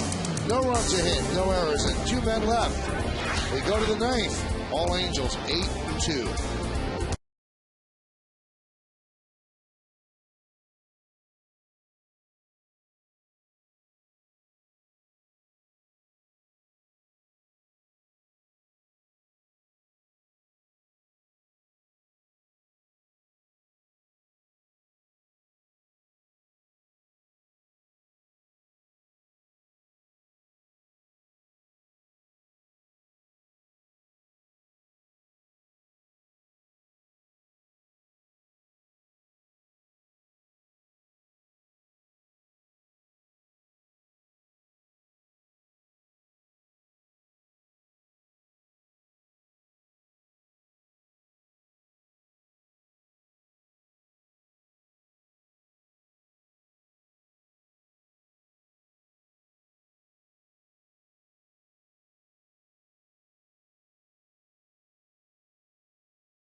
Had an opportunity there, and Cano hit the ball hard, but right at Juan Rivera. So there's a new pitcher for the Yankees, and it is Chad Godin. Fourth pitcher, Phil Hughes, started. Didn't have great stuff, gave up 3 home runs. 2 home runs. Jonathan Albaladeo, and then Channel Park gave up the other homer. So the Yankees are behind the 8 ball right now as they trail 8-2, and certainly running out of time here. Godin will face the top of the Angel order. Now, the Angels have been really bad on the road of late. They've lost 7 of their last 8 games on the road. And in July, 6 and 9. So they put together a pretty good game so far. We talked earlier in the game how this, these next 2 weeks could really make or break their season. They go straight on to Texas after playing the Yankees here. And then, didn't you say, Kenny, they went to Boston and played Texas again? No, they come home and then they play Boston and Texas again. Yeah. So tough couple of weeks, but again, if you get things in order and you get some good pitching and your offense gets hot, it's a great time to make up ground on a team that's ahead of you. I also think there has to be something that's said for the fact that they know how to win and they expect to win. And the Texas Rangers haven't won in a long time. Are they going to start playing baseball looking in the rearview mirror? Not tonight. Texas is they won. Is that 8-0? 8-0 over Detroit. And they won a 14-inning game last night against Detroit. Tampa Bay leads Baltimore 9-7. That's the top of the 9th inning. So if those scores hold up, then the lead is suddenly a game and a half again.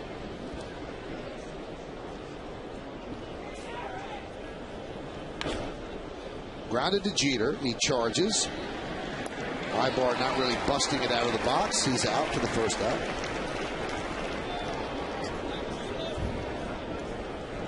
Now the Yankees lose this game. This is a strange stat.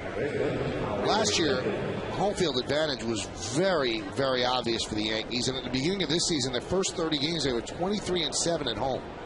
And if they lose this game, they're 7-8 in their last 15 games here at the stadium. So a little bit different. Howie Kendrick takes on. Give me your take on the home field advantage with the All-Star game. I'm not a big fan of that. I mean, if it's that important, then fans shouldn't vote the starting lineups. I don't think you'd have a fan vote the starting lineup for the 7th game of the World Series. What do you think, Ken? I know they want to get the fans involved, but I kind of agree with Michael, because if it is that important, and to have that extra game at home and it comes down to the 7th game, I mean, that's huge. That's huge. Yeah. I mean, I think it should be decided by the best record of the 2 teams, but they say that's logistically tough to do. They do it in basketball. The 1-1. Hot shot off the glove of Jeter. That ate him up. That's going to be a base hit for Kendrick.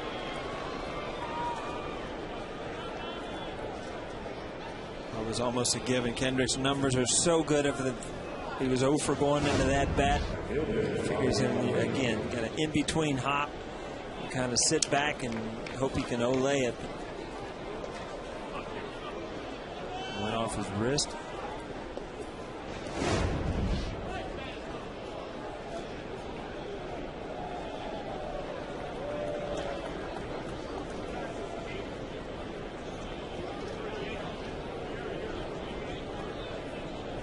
Bobby Abreu, 1 for 3. He's been caught stealing twice. And the pitch by Godin is low, 1-0. What do you think about it, Paul? Do you like the All-Star game to decide home field advantage? Well, I like that they tried to make the game something again, but I think it only counts for a couple teams, obviously. So I don't think that people from the Kansas City Royals or teams that have no chance of going to the World Series take anything into the All-Star game that they would have with nothing on the line. So. And I do agree that, if you have that home field advantage, it makes a huge, big difference. You look back at the World Series that we lost in Arizona. I mean, home field advantage was everything in that series. So that makes the series. And the 2 World Series that the Minnesota Twins won in '87-91, it was all home field advantage. Right. And that's the years when they just alternated. The 2-1. And I hate to say this because no one loves the game of baseball more than me, or I guess obviously as much, but the All-Star game had the lowest ratings of all time. So this time it counts really doesn't make that much of a difference. I think people are going to watch it. They're going to watch. It had high ratings in New York because a lot of the Yankees were there, and Joe Girardi managed the team. But around the country, it was very low-rated All-Star game.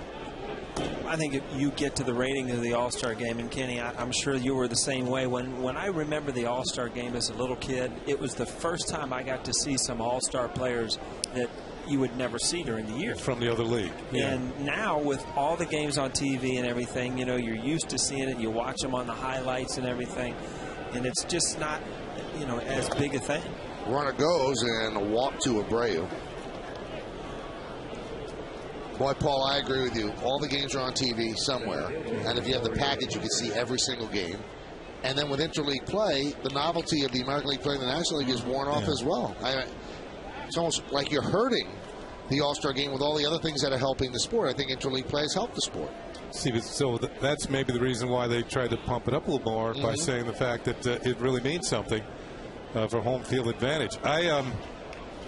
You know, grow up in New York, though, we got a chance to see both leagues. So you get to see all the players. Here's Torrey Hunter, first and second. And the pitch outside.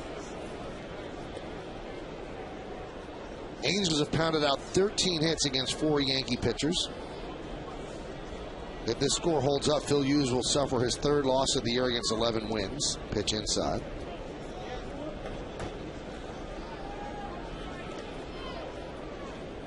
They did not pay for those tickets. Just checking out the lawn out there.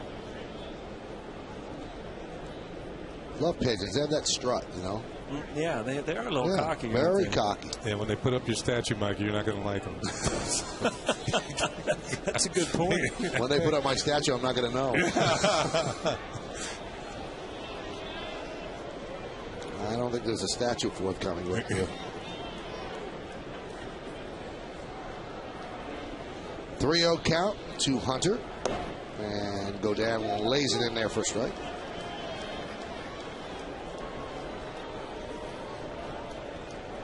Crowd of 47,775 here at the ballpark, but many have left.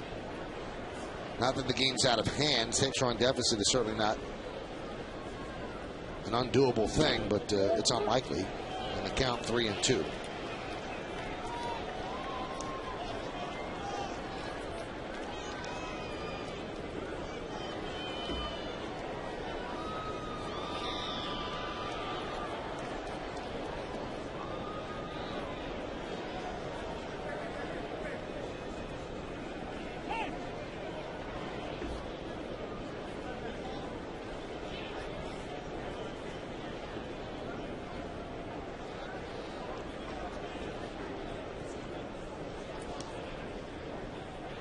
Three-two, missed outside, and the bases are loaded. So a single off the arm of Jeter and 2 walks have loaded the bases for the Angels, and that's going to bring up Matsui. Went with the slider and missed outside. Now all of a sudden you're in a bases loaded jam, 1 out. An old fan favorite here, Hideki Matsui coming to the plate. We went over it. I mean, years in the past, these were his best at bats. Knows how to drive in runs, knows how to get balls to the outfield when he needs to. You know, one thing he did with the Angels this year, same thing he did with the Yankees. His first game in an Angel uniform, he hit a home run.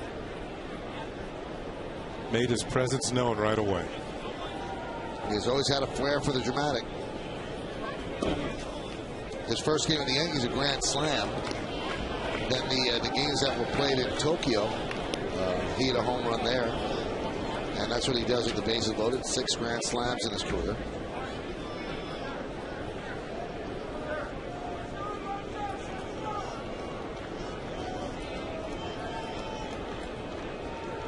Godin will work from the windup with the bases loaded and the 0-1.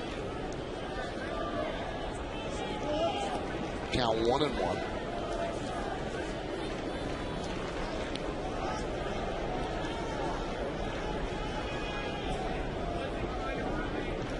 Godin has not pitched since the 17th, so it's not that long of a layoff, just 3 days. That was against Tampa Bay on Saturday. You know, when you think about what's gone on tonight, the Yankees were coming off a big win on Sunday, even though Andy Pettitte was lost in the game. They've won 2 out of 3 from the Rays, their closest pursuer.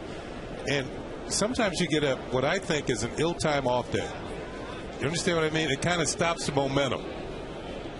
And And they just were coming off the All-Star break where everybody got a break anyway. So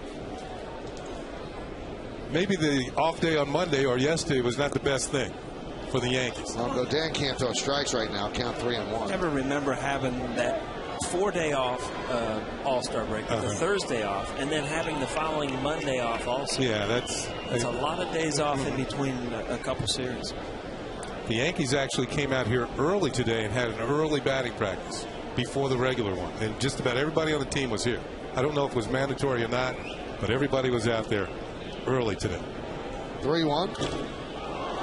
Looped into center field, coming on Granderson. He'll make the catch. Tagging is Kendrick, but he just draws the throw. Got past Posada, but backing up Godin.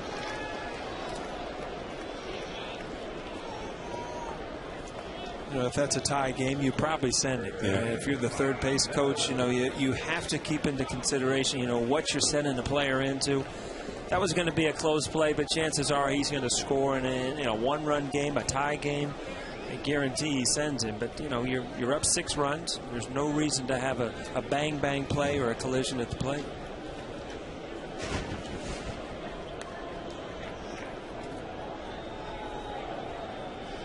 And here is Napoli.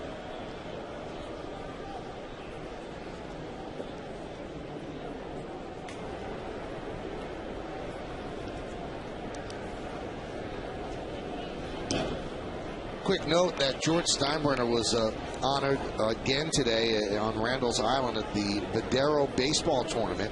Team by the name of Hank's Yanks, sponsored by a couple of Yankees and also Hank Steinbrenner. 15 to 18-year-olds, and they were told stories about George Steinbrenner by Roy White and Darryl Strawberry. Moment of silence as well. And Hank's Yanks are 15-1, and the kids come from all walks of life throughout the city. Wow, that's a nice thing.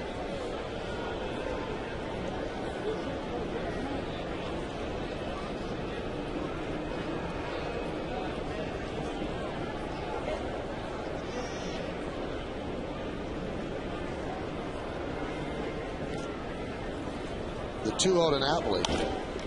Hot shot up the middle, a base hit. That is going to score 2 as Granderson comes up throwing. Ball cut off. A 2-run single for Napoli, who's having a big night. 3 hits for him and 4 runs batted in, and the Angels now lead 10-2. 2-run homer for Napoli, and now a 2-run single. And this was, inner third, and he turned. Watch the hips fly open. Bat come through quickly. Not much chance for Jeter on the one hopper through the infield. And, of course, with the crack of the bat and 2 outs, the runners are off and running.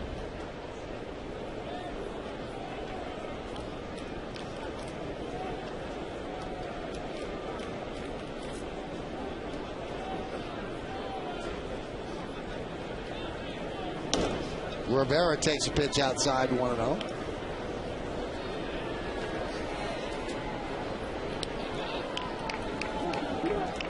We always talk about how the Angels were the one team that had a winning record against the Yankees during Joe Torre's 12 years.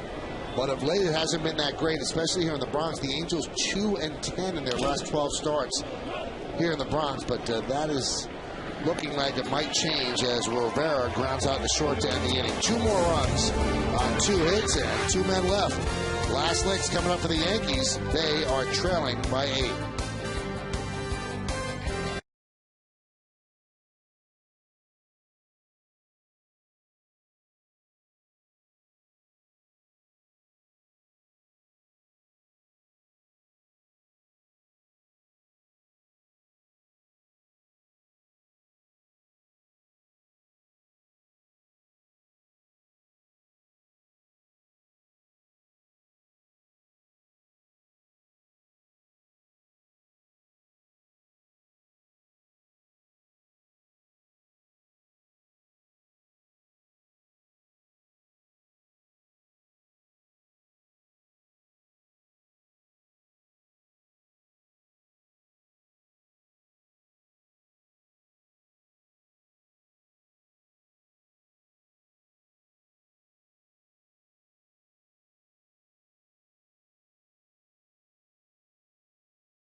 pinstripes. And now, how being a Yankee has changed his view of baseball. Tonight on the Verizon Fios game wrap-up on My 9 News. It comes down to the bottom of the ninth inning for the Yankees. This has not been a great game for them. They are down 10-2. The Angels have pounded out 14 hits to the Yankees 4. And now it'll be Posada, Granderson, and Miranda against the new pitcher, and that is Trevor Bell. The numbers are not good on Bell. 28 hits in 18 and a third innings. 32 base runners in 18 innings. So they're going to pinch it for Posada. And it's going to be Colin Curtis. And there's a new center fielder for the Angels. Reggie Willits takes over for Torrey Hunter. So Colin Curtis takes the pitch outside, 1-0.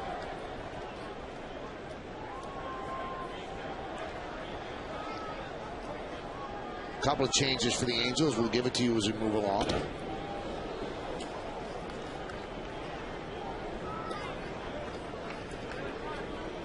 In addition to Willits out in center, you've got Brandon Wood at third and Kevin Franson at second. So those are your changes. And as we mentioned, Curtis pinch hitting for Posada. Well, you boys are busy in your books over here. Changes, all kind of things going on. Oh, well, a lot of this is because there's a day game tomorrow. Ah, get warmed up. Well, they give the veterans a chance to. Well, I was talking about your stuff up here. Okay. Teams down. Count 2-2.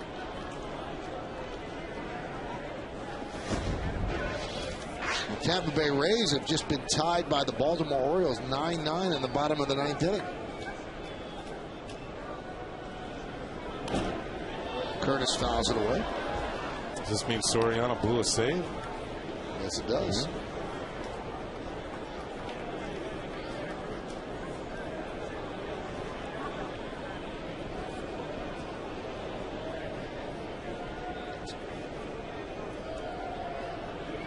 The 2-2. Hot shot up the middle and a base hit for Colin Curtis.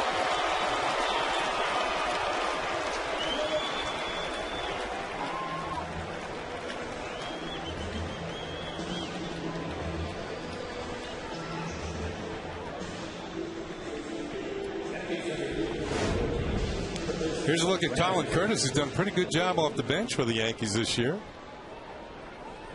As he picks up a hit.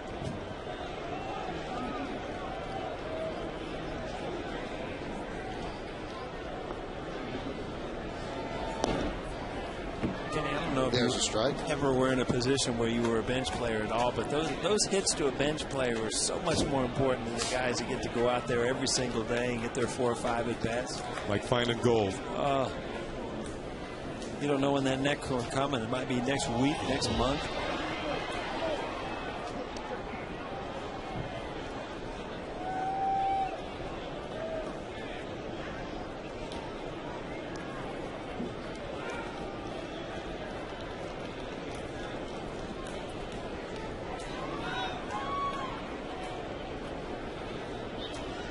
The 0-2. That one is drilled to right field. Giving chase Abreu. He makes the play. So Granderson is 0 for 4. And he hit the ball hard then, but Abreu ran it down.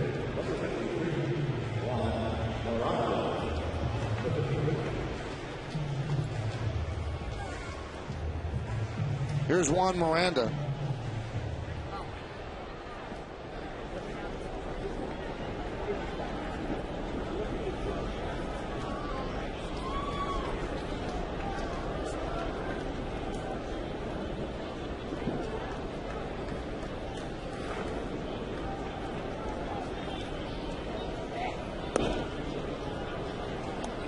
Count 1-0.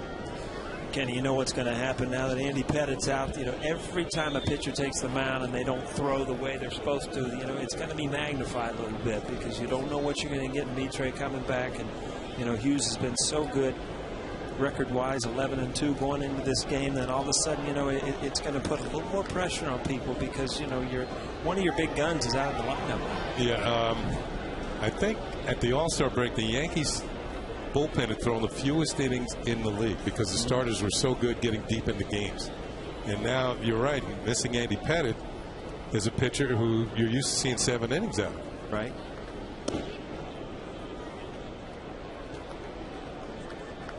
So all of a sudden, the bullpen is in play a little bit more. You can't expect Mitre to come out right away and give you 7, 8 innings. He's just not stretched out enough.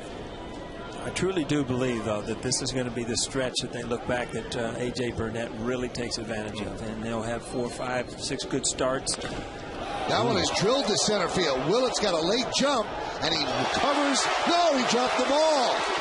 Colin Curtis held up, and he advances to second. Willett's turned one way, then another. Looked like he recovered, but couldn't hold on. We'll see how they score that for Miranda. Every once in a while, as an outfielder, you kind of get your feet tangled up. You turn the wrong way. From our angle, originally, it looked like he had it in his glove, but he didn't. That ball was scalded. Yeah, it was hit hard. That ball that is over your head, line drive as a center fielder, the toughest play to make because you don't have time. You know, your first reaction, you see he's turning back the other way. He turned wrong on the ball to start with, and that you just don't have enough time to react and get back to where you should be. And it scored a hit. Miranda has his second hit. Everything this inning's been hit pretty well off Trevor Bell. Well, he brought in some stats that Michael went over to start the inning that he's given up some hits this year.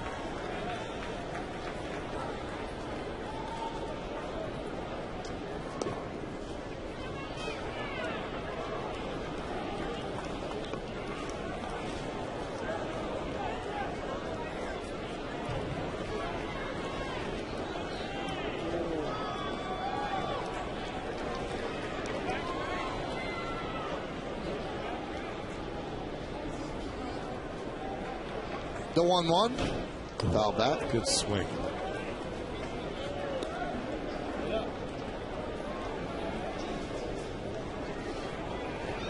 Talk about tomorrow's game, and Kenny, we talked a little bit before the game. Joe Pinero is starting for the Angels tomorrow. Been one of the hotter pitchers on their team. One of the hottest pitchers in the league. Right. He's really throwing the ball well.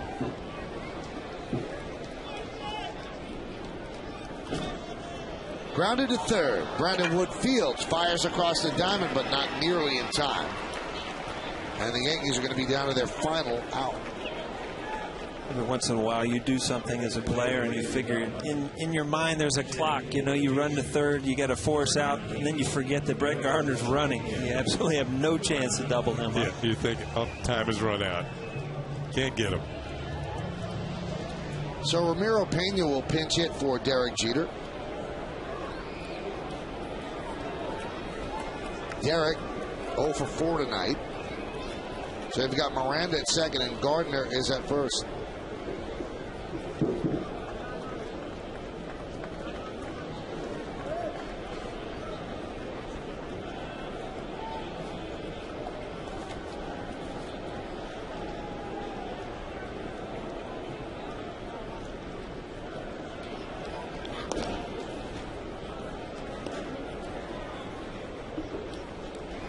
Outside of the first inning in this game, it hasn't been much to cheer about for the Yankees and their fans.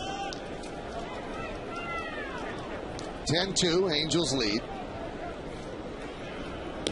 And that one is off the glove of Mathis. Goes to the backstop, and the runners move up on the wild pitch.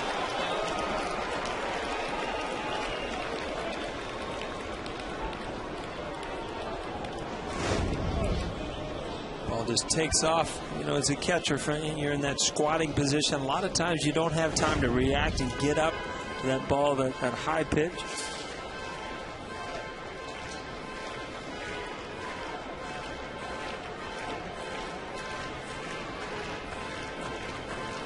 Well, Mike Butcher decides to take a trip to the mound with an 8-run lead.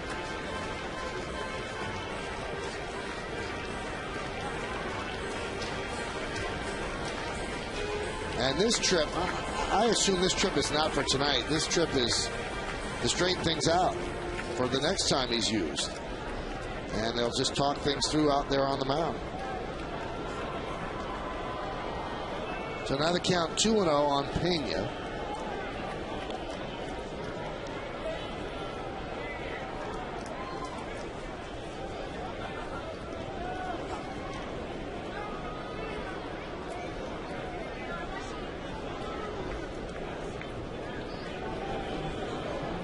The pitch.